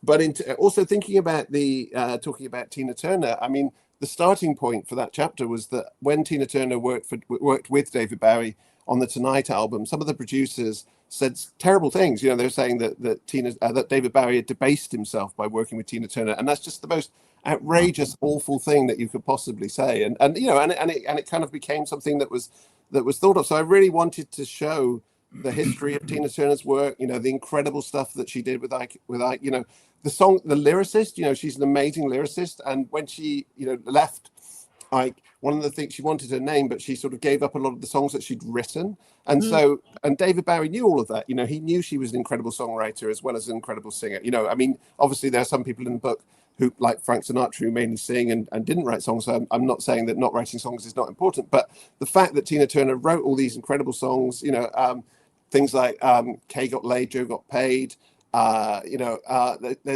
whole albums in the middle where she wrote the majority of the albums, and that's totally disregarded and not thought of since then. So I really but David Bowie knew that, and and he was really clear of her talent. He took the whole record company to go and watch her live when they signed him, and it was really just the kind of like trying to put them back on at least an equal level, And then the same thing with Paul McCartney and Diana Ross. So that started with this. That Paul McCartney went to watch Diana Ross and the Supremes when they played in London in a supper club called Talk of the Town. And at the end of the show, Paul McCartney was asked what he thought of the performance, and he said, well, it's the showbiz event of the year. And that always sounded like not necessarily a criticism, but underestimating everything that the Supremes had gone through, everything that they had worked for. And, yes, of course, showbiz is part of it, but it was an enormous amount of artistry in that show as well. This was an incredible performance. And I talked to some people who were there and were giving their account. And it was that sort of interesting thing about, so much is written about the Beatles, so much is written about Paul McCartney. As you say, there are lots of biographies of both. Well, Tina Turner wrote, three biographies and another book as well. But there isn't as much kind of critical appraisal. And there does seem to be a sense that as important as Diana Ross and the Supremes are, the Supremes don't get as much attention as they should do for their work, for their albums. Little things like finding out, I knew a little bit about this, but I hadn't realized just how almost all of the Supremes albums are concept albums, and that they were doing that at a time when people hadn't even conceived of that, So I was really just looking through history, looking at all the ways that people have been disregarded at different times, particularly black musicians and particularly black female musicians, and just sort of wondering why that was, and just trying to take away all the previous criticism, take away all the ways in which they've been interpreted, and just look at their work and to put the work comparatively next to each other. Yeah, I'm so happy actually that you mentioned that it took you about a year per chapter, because when I was reading this, I was like, the amount of research is insane in these chapters. So it totally makes sense that it was roughly a year per chapter. And one of the things, there was just so many like Easter eggs and things that I wasn't aware of. like, for instance, that you just stated about the Supremes. Like, I had never thought, oh my God, they are all concept albums and they don't get any credit for that, for any, so I just really love like all of these really important points that you're making throughout the entire book. Is really phenomenal. Now, because we're friends, I have to let you know, because you mentioned this in the book, that Tonight is one of my favorite Bowie albums of all time. It's probably it, so one of I love Station to Station. I love Aladdin Sane because The Secret Life of Arabia is my favorite Bowie song of all time. But I didn't grow up with those, you know what I mean? But I lived with Tonight. Like, it came out while I was, in my, record collection and collecting, and I just really love Tonight. And no one ever talks about that record. And I played it to death. So when I started, I was like, oh my God, Matt loves Tonight as well. I knew that was the reason why I love him so that was like really phenomenal. I think it's really important that, especially now more than ever, that Tina gets her flowers, and you really give her flowers in this book. Now, one of my questions I had, because like I told you, I read the David Bowie and Tina Turner chapter first before I read your intro, because one of my questions was going to be, why the order of the book, but you actually explain it in your intro. So for those of you who will pick this book up, can you talk to us about why the order that you have with the chapters? Yeah, absolutely. So it follows pretty much a chronological order, except for two cases, and that's with Chuck Berry and Keith Richards and David Bowie and Tina Turner. And that's because it happened. The collaborations happened at more or less the same time, and so it's all sort of happening around the same year. But I kind of felt that with Chuck Berry and Keith Richards, it was going back to the past, and it was Keith Richards trying to give Chuck Berry everything that he thought he deserved. But again, I wanted to play around with that. So the chapter, it sort of. A lot of this grew out of writing about Prince, so to sort of connect it back to Prince for people. So a lot of the things here came about through listening to bootlegs, listening to unreleased stuff, listening to all these different recordings. And also it was during the pandemic as well, so to begin with at least. So I had lots of time to go through Supreme's live recordings, for example. But with Chuck Berry, I found this amazing live recording of a show in Toronto where he sacks the band on stage. And every bit of Chuck Berry's dialogue is amazing. It's like I just wanted to use that verbatim. He just drags down everybody on stage, and so he would do this thing where he would go around and he would play the shows, but he wouldn't take a band with him. So he would just say to whoever organised the show, "Get me a band." And often it would just be a load of college people who, kids who were just learning to play. And then sometimes they would just play and it would be amazing. And other times he would be furious because they're not. I mean, and it also connected earlier. I thought it was interesting when we were talking about a whole lot of shaking going on. It was a similar sort of thing, that Chuck Berry thought that everybody should know Chuck Berry songs. And also they shouldn't add any frills. They shouldn't, they should just play the songs as simply as possible. And this time the band are all trying to do interesting things and he turns around and shouts at them one by one.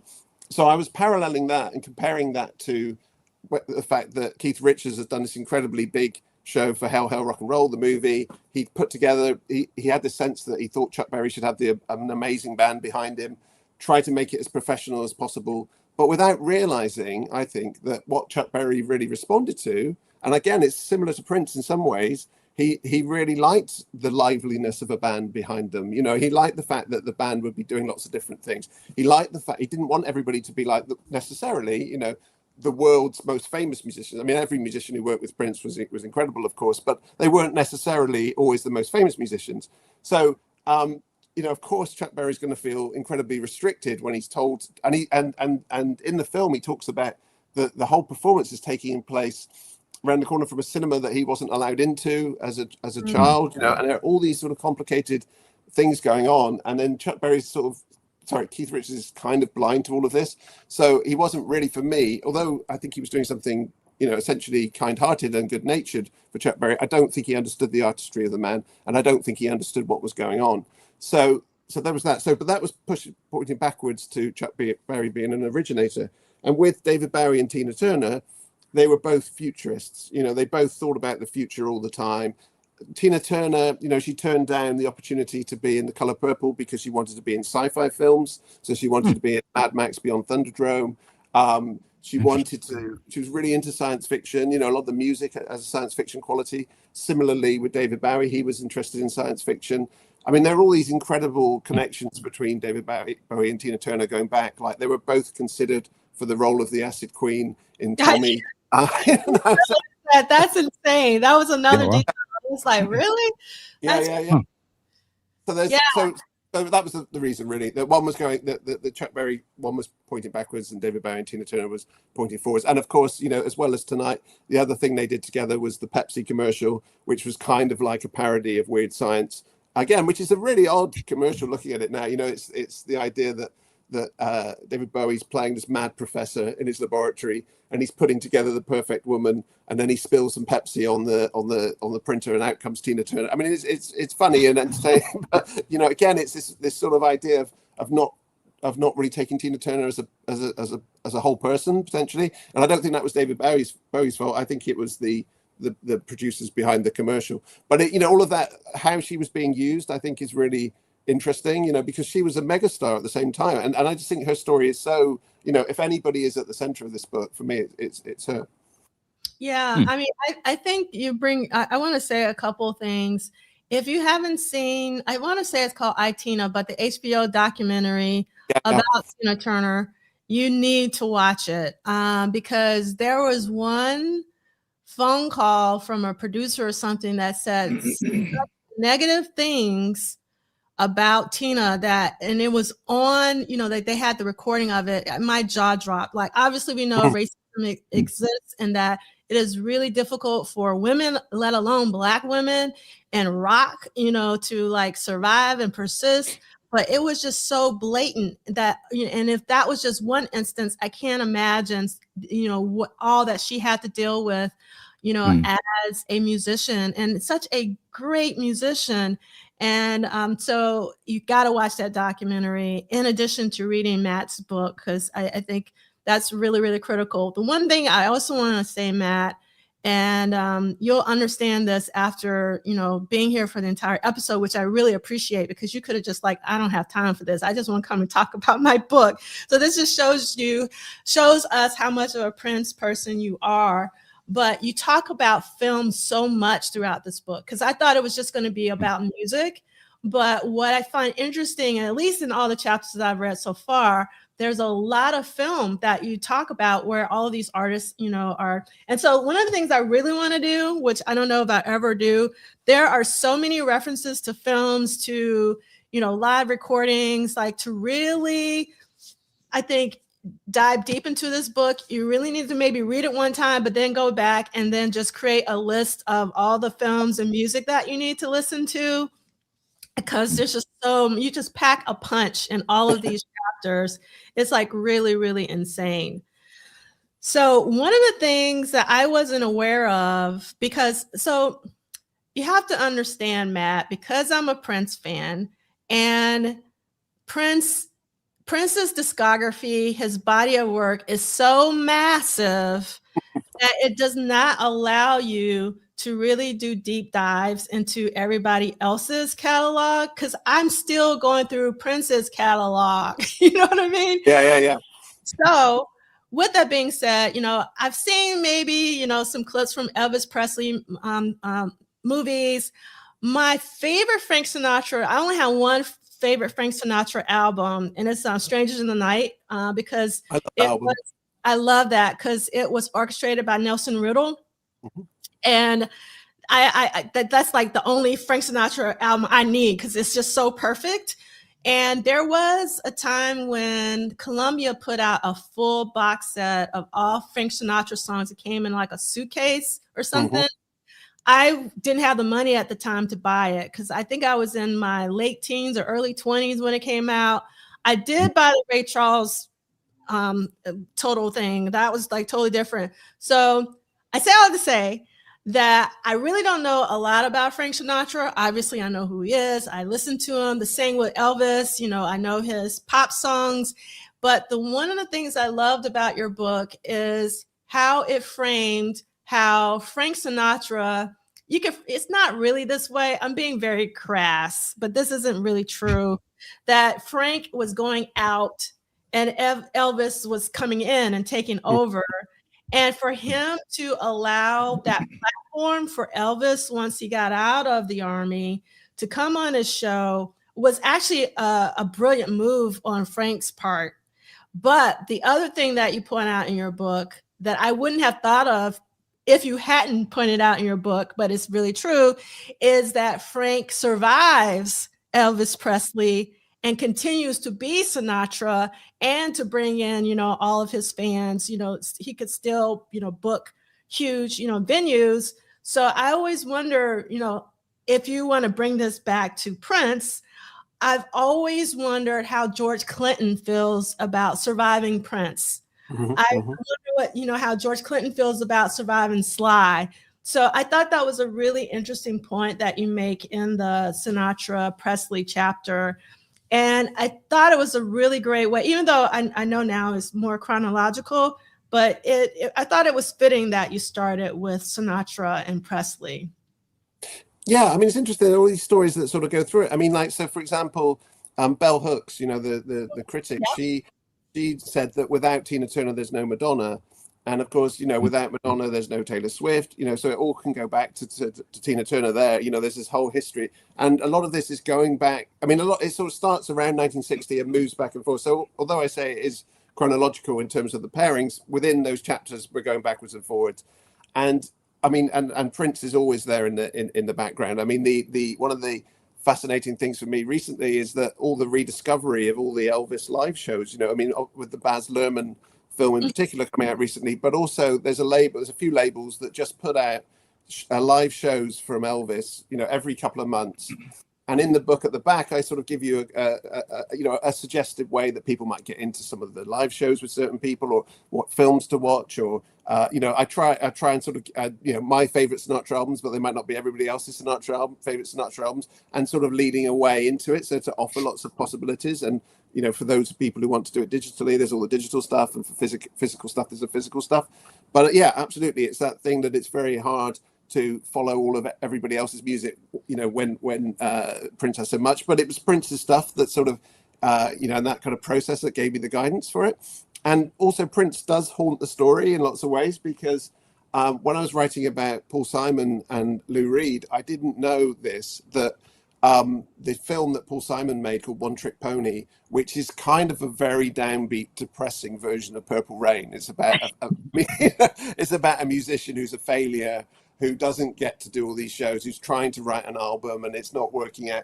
Yeah, Edgar, I completely agree with that Prince loved. The thing about Prince and Ike and Tina is that I think a lot of the covers that Prince chose, like Proud Mary, he chose because Tina did them. Like, it's really is amazing how much similarity there is there. But so when Paul Simon made this film, it was with Mo Austin. People will remember from Prince's story. And so when Prince made Purple Rain, one of the reasons why there was that initial doubt about it with Warner Brothers in the very early days of it was because of the failure of One Trick Pony. So it was somebody doing Purple Rain badly, 6 or 7 years before Prince did it, who did that semi-autobiographical music story. It suddenly adds to the Prince story. It kind of gives all the different ways in which. I mean, that was the thing when I was writing the book about Prince, was that he allows you to talk about so much, and you can tell every story just through the prism of Prince.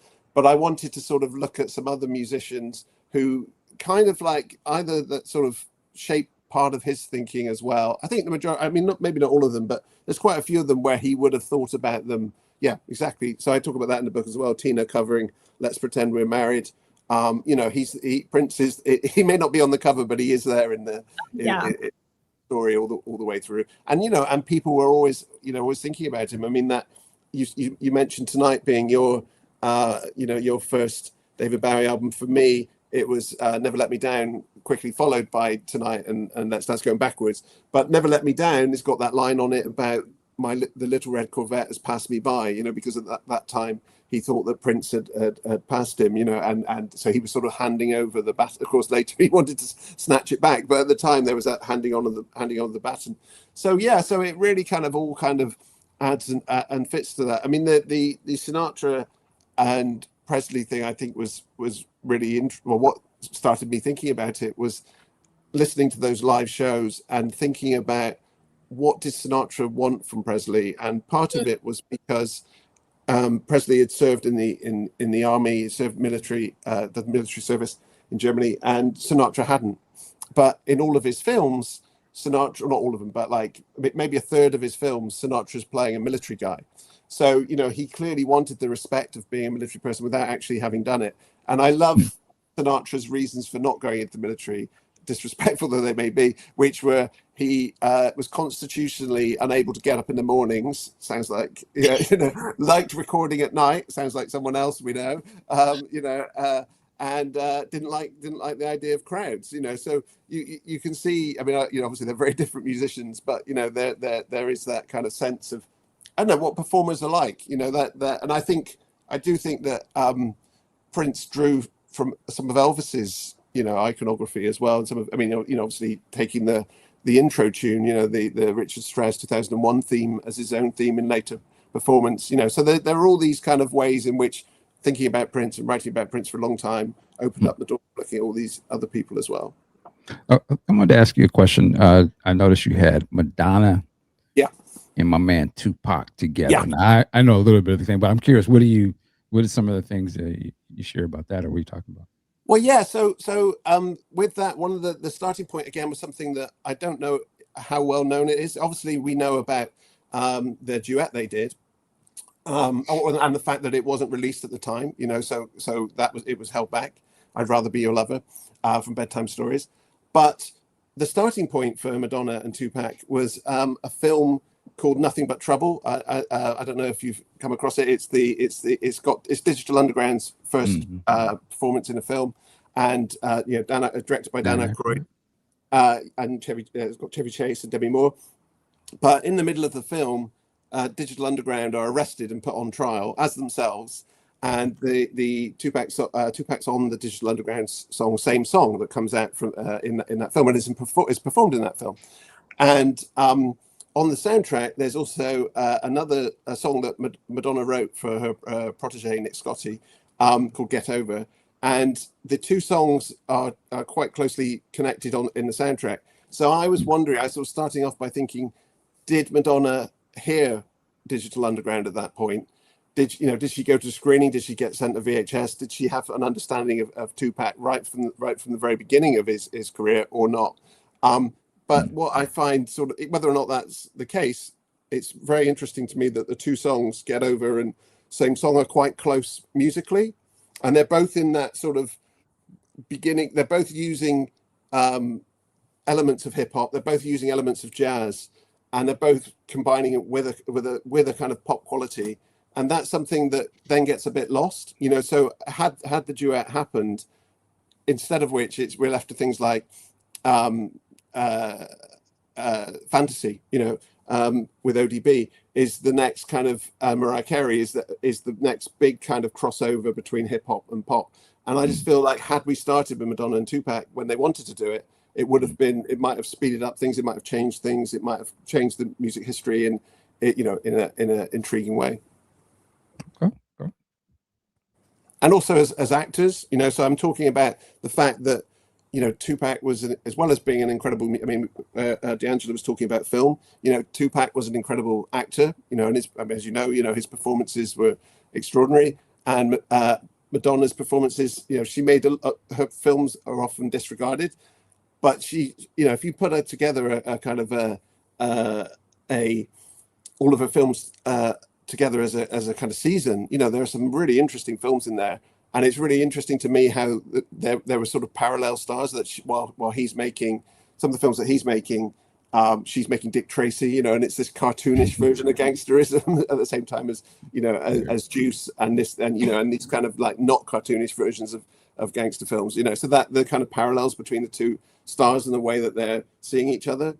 But again, it's about to do with the sort of disrespect that people had to face. So where Madonna goes, so I end with Madonna going on the David Letterman show, after having spent the day with Tupac, and just that incredible disrespect that she's getting for, you know, just sort of trying to shake things up a little bit and not to be sort of traditional and conventional. And she said that Tupac had got her riled up before going on that performance, and he, you know, and I really felt, looking at it now, it's so cringeworthy the way that Letterman responds to everything she's doing. She thinks it's funny that they've been told, you know, so for little things like she was told that every time she swore somebody would bleep it out, but they didn't do that, and then they get, so David Letterman's getting cross with her, and just this kind of, you know, just the way that the conservativeness of the culture, you know, just again with like just how poorly Tupac was treated at that time, and how people struggled to understand music and culture and all the things that now, you know, now it's ridiculous looking back to it. So again, for us, you know, we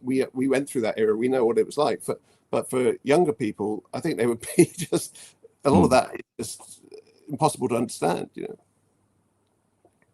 Yeah, and I'm trying to remember. I forgot about the Letterman thing with Madonna. I kind of vaguely remember this hoopla about that at the time.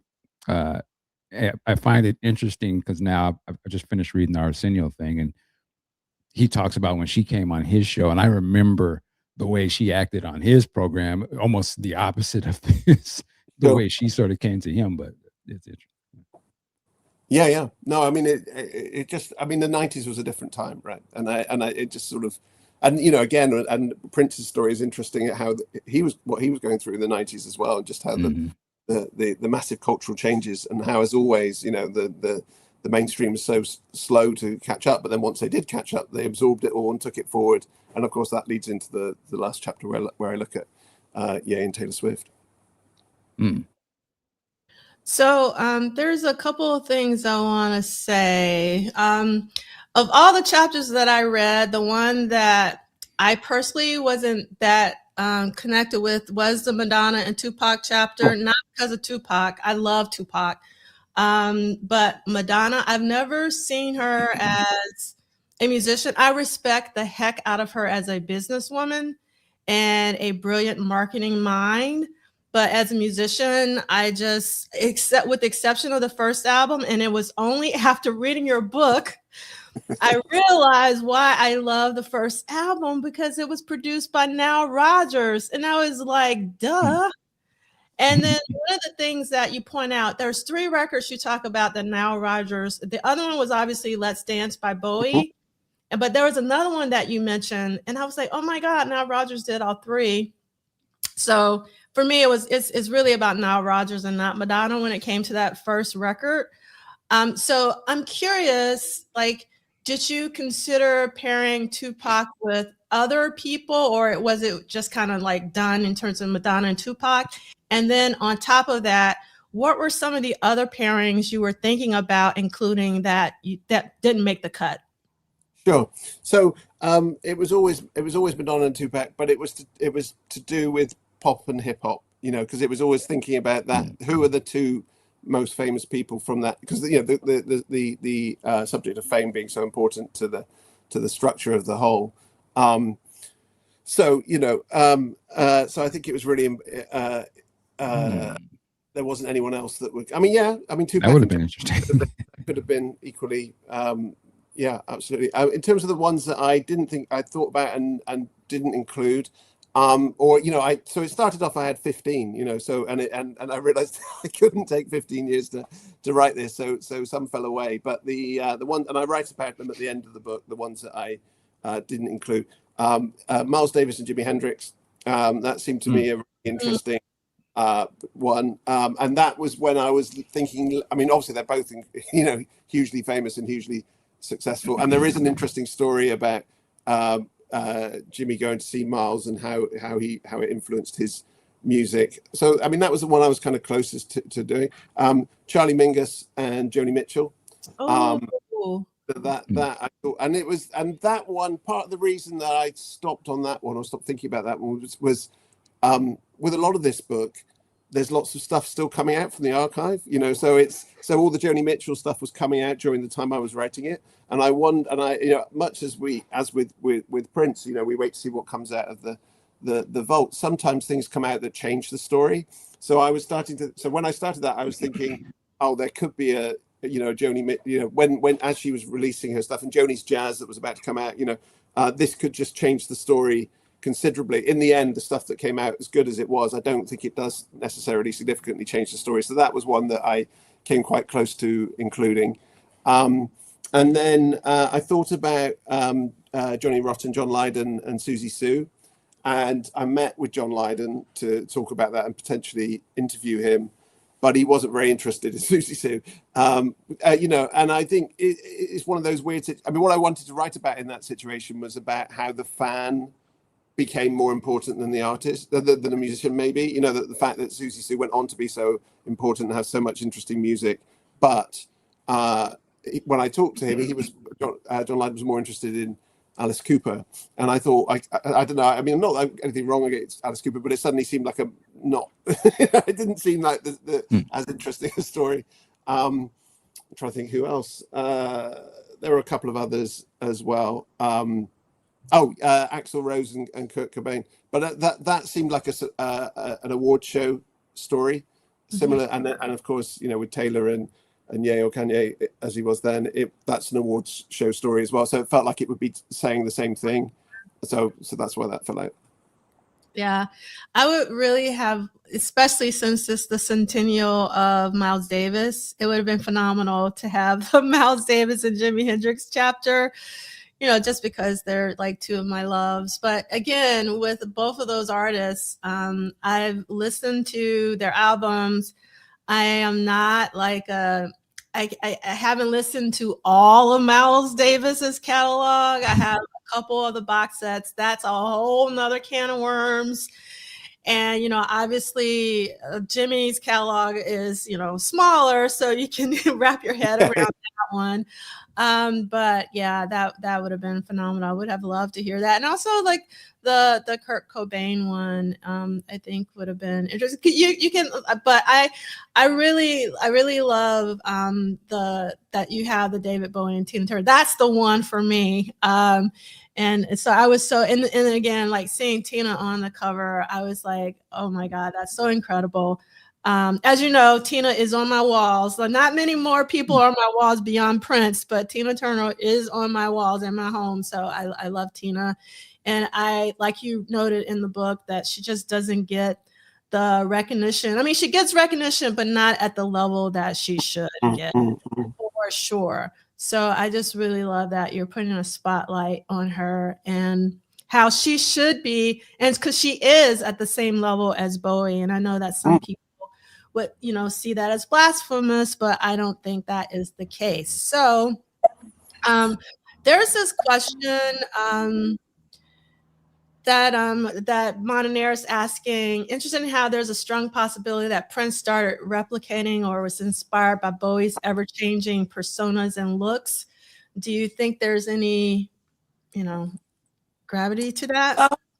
Yeah, I do, but I mean, it's interesting, sort of going on what he said. When Bowie died and Prince covered Heroes, and he had that thing where he said he was always very nice to me whenever I met him, and I think there was I don't know, something in the way that he said that makes it seem like he maybe wasn't that inspired by him. I mean, obviously he was inspired by him in some ways, but I don't know.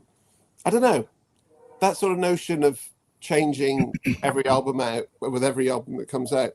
That's definitely something that Prince did. So maybe earlier on, I don't know. I think that after they sort of met, I guess that's kind of mid 80s. I mean, it's interesting. There's a lot more work. There's a book coming out, isn't there, about the similarity between Prince and Bowie, and I think there is more of a connection with them in retrospect. At the time, I think maybe they went in. At times, they went in quite different directions. But but also the similarities. I mean, D'Angelo, you were there firsthand for the internet. That was clearly something that appealed to them both, getting into the internet early. Yeah. So speaking of which, I'm sorry, I don't know how to use StreamYard right now. There's a new book out that's actually about the first Prince Bowie conference that happened at Yale. And it was January of 2017. I don't consider this the first Prince conference because this was a Prince Bowie conference. And like I said, I love Bowie. I actually worked with him on his first 2 iterations of davidbowie.com. I was able to meet him in person. I love Bowie. But like for me, the first Prince conference happened in Manchester, England with Dr. Kirsty Fairclough, which was later that year.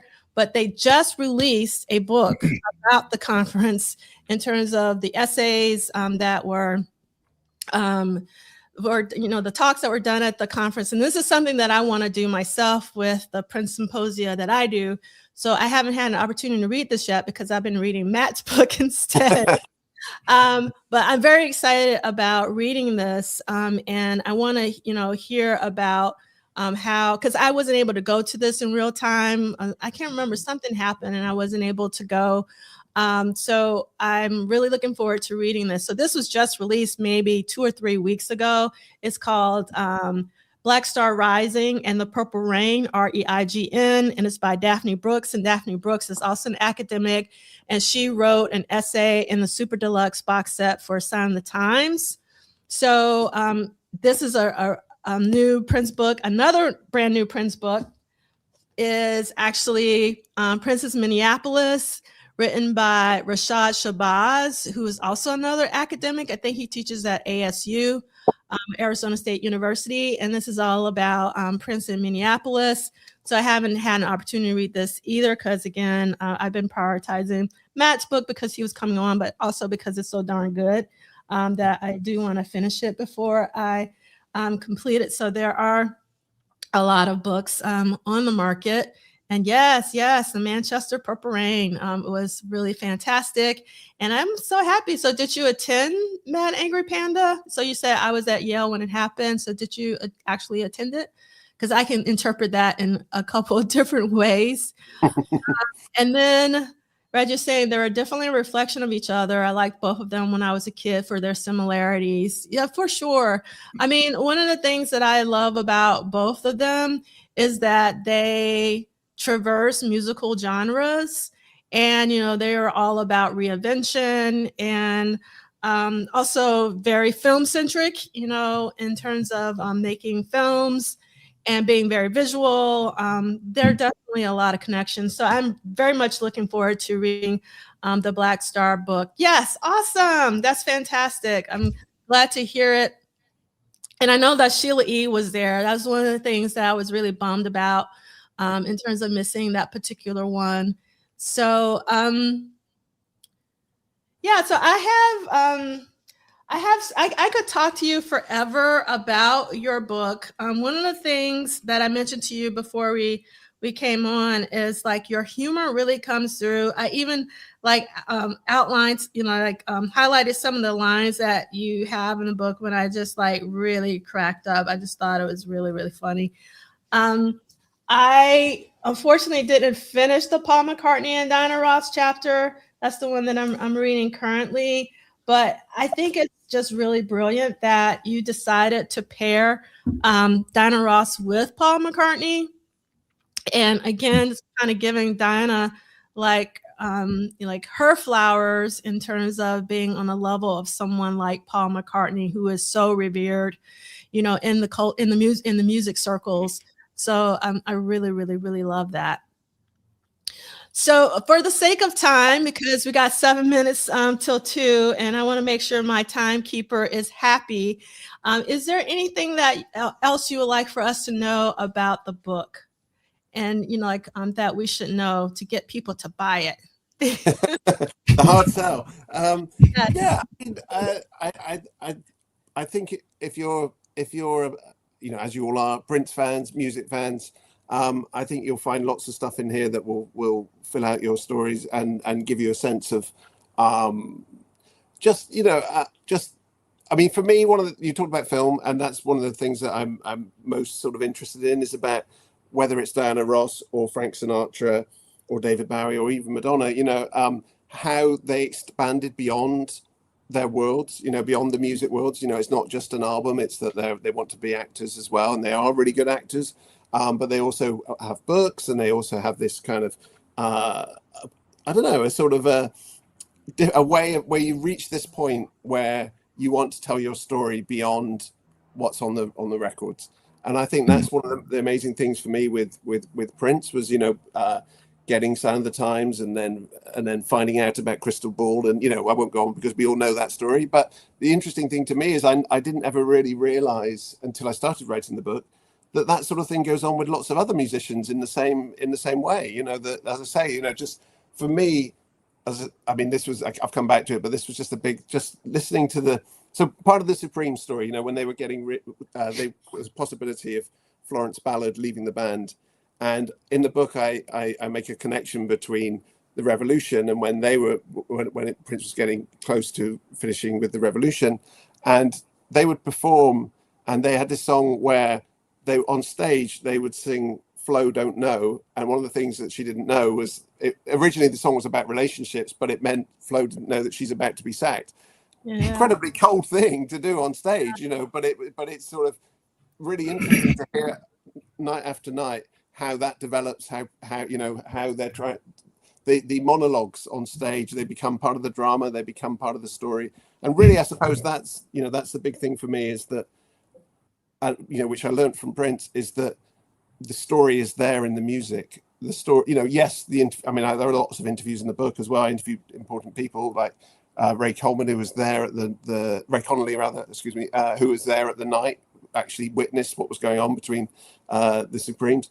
But just as important to me is finding those recordings, hearing those things that are in the vault, watching the movies, seeing the extra footage. I went to the Lou Reed archive in the New York Library of Performing Arts. I also looked at some of the Tupac stuff when I was out there as well.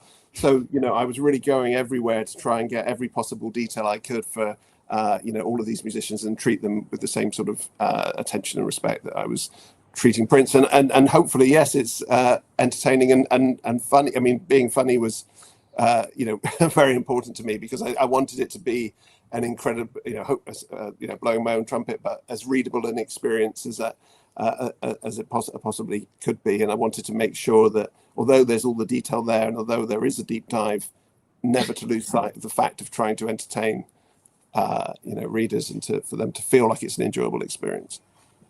Question about the movie aspect of it. So, of the artists that you mentioned, Madonna, Bowie, Diana Ross, Prince, what was Tupac, whatever? What was the one movie for each one of those artists that you would say is the best? Okay. Who had who had the most potential? I'm gonna leave Tupac out of that because I think but who would have the best potential to be an actor if they was to step away from music?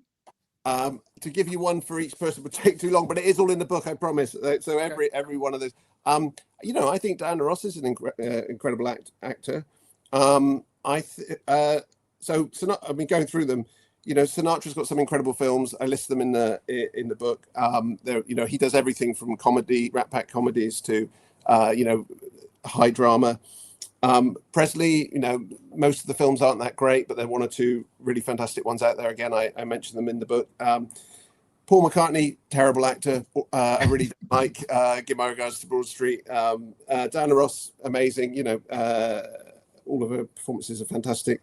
Lou Reed didn't do very much. A few comic performances. Paul Simon, not very good, as I mentioned in with this film.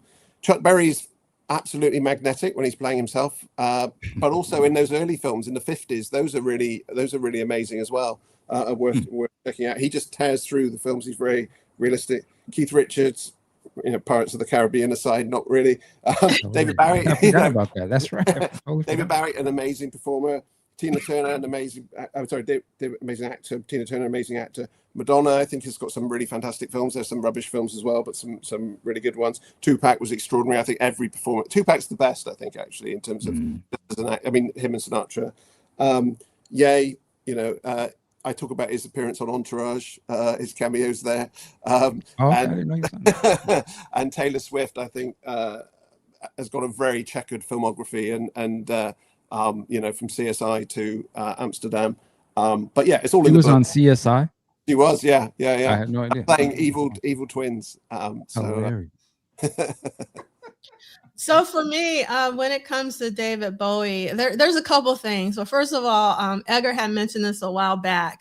My sister's favorite film to this day is David Bowie's Labyrinth. I do not know why, but it is.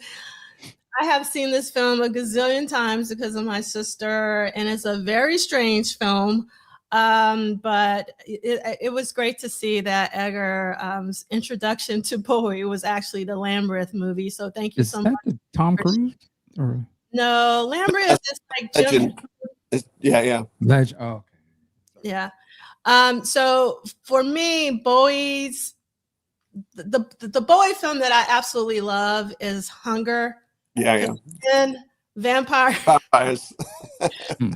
also Tony Scott, who's Ridley Scott's brother, is an amazing director. And if I remember correctly, because I often get them confused, I think Tony Scott did True Romance, which is one of my favorite films of all time. But I really love Bowie's performance in Hunger. And obviously, The Man Who Sold the World is an incredible performance, but it is one of the most depressing films. And I'm not being funny. I mean, I saw it one time as a kid. It just went over my head, but I saw it as an adult when they had like a theatrical re-release. I left that film so deflated about humanity, and it's just like something I never want to watch again. It's so good that I never want to watch it again. What's the name of the movie again? The Man Who Sold the World. I know it's The Man Who Fell to Earth. The Man Who Sold the World. The Man Who Fell to Earth. Right, I'm getting it confused with the album. Yeah, The Man Who Fell to Earth. He plays an alien who falls to Earth, and that's all you need to do. Just watch it from there. It's very depressing. It's probably one of the most depressing films I've ever seen in my life, and I've seen a lot of films in my lifetime. But his performance was extraordinary. It really, truly was. Just really quickly, I wanted to highlight this comment. I don't know if Edgar is still here, but this is a very interesting comment from Edgar, and I totally can relate. In 1987, Edgar's parents made him choose between seeing Prince or Bowie. They allowed me to go to only one show, so I saw the Sign of the Times show instead of the Glass Spider tour. And here we are 4 decades later. What would have happened if I would have chose Bowie? I often think about that when it comes to Bowie, because I would have been a massive Bowie fan. And I am a massive Bowie fan, but I just can't do the deep dive because Prince is number one. And like, you only have one life, and I'm still trying to get to Prince's catalog. So, I didn't realize it passed on this day in 1990. So it's 2 worlds fighting. Oh, wow. Thank you for that, Edgar. If Edgar had gone with Glass Spider, of course, he would have had Tin Machine almost immediately. So that might have impacted his. Speaking of Tin Machine, I absolutely love. We're almost done, Kim. I know. I love the first Tin Machine. Me too. Yeah. I don't like the second one, but that's another one. So, kind of going back to Tonight. So, Tonight wasn't my first Bowie album. I had went back, because my uncles and aunt, they listen to Bowie. So I had been listening to Bowie all my life. But I'm talking about, and I remember the Never Let Me Down. And I was following Bowie. But Tonight was the album in real time that really grabbed me. And that was the one that was kind of like my record in real time. And I don't know, until this day, I don't know why it was Tonight, but it was definitely Tonight. Like I played it like to death. So that's one. I'm a newbie to Bowie. Is that like one of his best albums? Or is that no. I mean, it's not regarded as one. It is really, really good. But Okay, I got you. It's not the one. If you were to go on the street and say, "What's your favorite Bowie record?" I doubt people would say Tonight. Oh, okay. It's the new soul of yeah. Hilarious. Well, then I probably like it. Yes. Hilarious. Because I think when you say Tonight to me, I'm like DJ Quick. I like Tin Machine too. But just do you know that this is something I found out from the book, that Tina Turner's mum hated Tin Machine. Oh my God! I played that first Tin Machine to death. That Working Class Hero. Yeah, it's great. Oh my God, that is such a cover. I mean, and I hate covers, but I was like, oh my God. So yeah. And then Edgar says Prince is number one, but basically I have been chasing the high of that very first concert ever since. I hear you. I hear you. And this Michael Dean is a very like up. Most people would say Young Americans is a big Bowie. There's so many Bowie. Just like, so the thing is, like, Bowie's catalog is probably just as large as Prince's catalog, and then if you throw in all of the re-releases and it's like massive. Like, if you got to go down a Bowie rabbit hole, it is very, very, very, very deep. Very, very, very deep. I mean, the one thing I would say on that, Michael, is that, and this will probably be some relief. I personally think that Bowie was a really good editor of his own stuff. So it's not like Prince where you're constantly listening to extra tracks. I mean, there are bootlegs and all the rest of it, particularly live bootlegs, but it's not. You can with almost all the albums, you can't go wrong. They're all really great albums. I got you. You know, I kind of I might be like a young person who may look at Prince now. You know, I can see all of it. And there's certain songs that I actually know them very well just because they were big hits, and you can't help but being exposed to them. But I always just kind of go by, I'll look at the artist and I'll be like, okay, I want to hear the songs I know. Then maybe I'll take that song that I know and I want to jump into that album for that particular song. And let me see if I can get into that. And if I can, great. But if not, I'm just as fine as like, I just know a few songs, you know, I don't need to know the whole breadth of it, but I do understand, like, if I was a fan of it, the importance of like, yo, you're not really getting this until you hear, you know, da, da, da, da. But at the same point, I'm like, I just want to go with what feels good to me. Like, and I can still respect and say that David Bowie was an icon, salute to him. You know what I'm saying? Like, it was still dope, but I'm getting what I need from it. But at a certain point, it is, I love that it's available. So if I do want to jump in, yeah, I can take my time and just really vibe to it. So, but yeah. And Kim is saying, and I kind of agree with this, that Let's Dance. That's the cut. It's the one. I know that. Yeah. Like album though, the single, but the album is called Let's Dance. Is that the one with Niles on it? Mm-hmm. Yeah. I've heard some of this. Yeah, I like I said, I know that song, so I made me go and listen. I was like, oh, okay. Yes, this is one of my favorite songs of all time. This Is Not America. Pat Bowie with Pat Metheny is David Bowie, Pat Metheny, and yeah, Modern Love is on Let's Dance. I'm sure you've heard Modern Love because that was on MTV, like up the wazoo. Okay, so because I know Kim wants us to stop, there's a couple more things I want to say to you, Matt, and then we'll wrap up real quick. So I'm really big Sorry. I'm an 80s man. I'm an 80s baby. I'm MTV raised. I love hearing audiobooks from the authors, meaning like read by the author. Would you consider doing an audiobook for Famous, and even better, your Prince book? Well, yeah, we're in negotiation on the audiobook at the moment. The one thing that's sort of holding it up a little bit is that I wouldn't feel comfortable reading all the Chuck Berry dialogue because I don't think I can do a Chuck Berry suitably. But I was thinking Seeley would. I don't know if he would want to do it. I thought I'd try to build up the courage to ask him. Can he do Chuck Berry? He would totally do it. He would totally do it. Yeah, that's all. Yeah. Persuade him to do it, then I will. Then it'll definitely happen because I need a Chuck Berry basically. I need somebody who can do I can do the rest of it, but I just can't do it. Yeah, I think Seeley would totally be down. I love that idea. Yeah. And so the other question I have is, how do we purchase your book? Because it's not available on Amazon, because I think it's not open to American audience. Yeah. So it's not. It'll be distributed later in the year, but at the moment it's only available in the UK and Europe. But it will be sort out the American end of it. It's the same with the Prince book. It took a couple of years to get the rights sorted in America. Yeah. So you will let us know when the rights are in the US.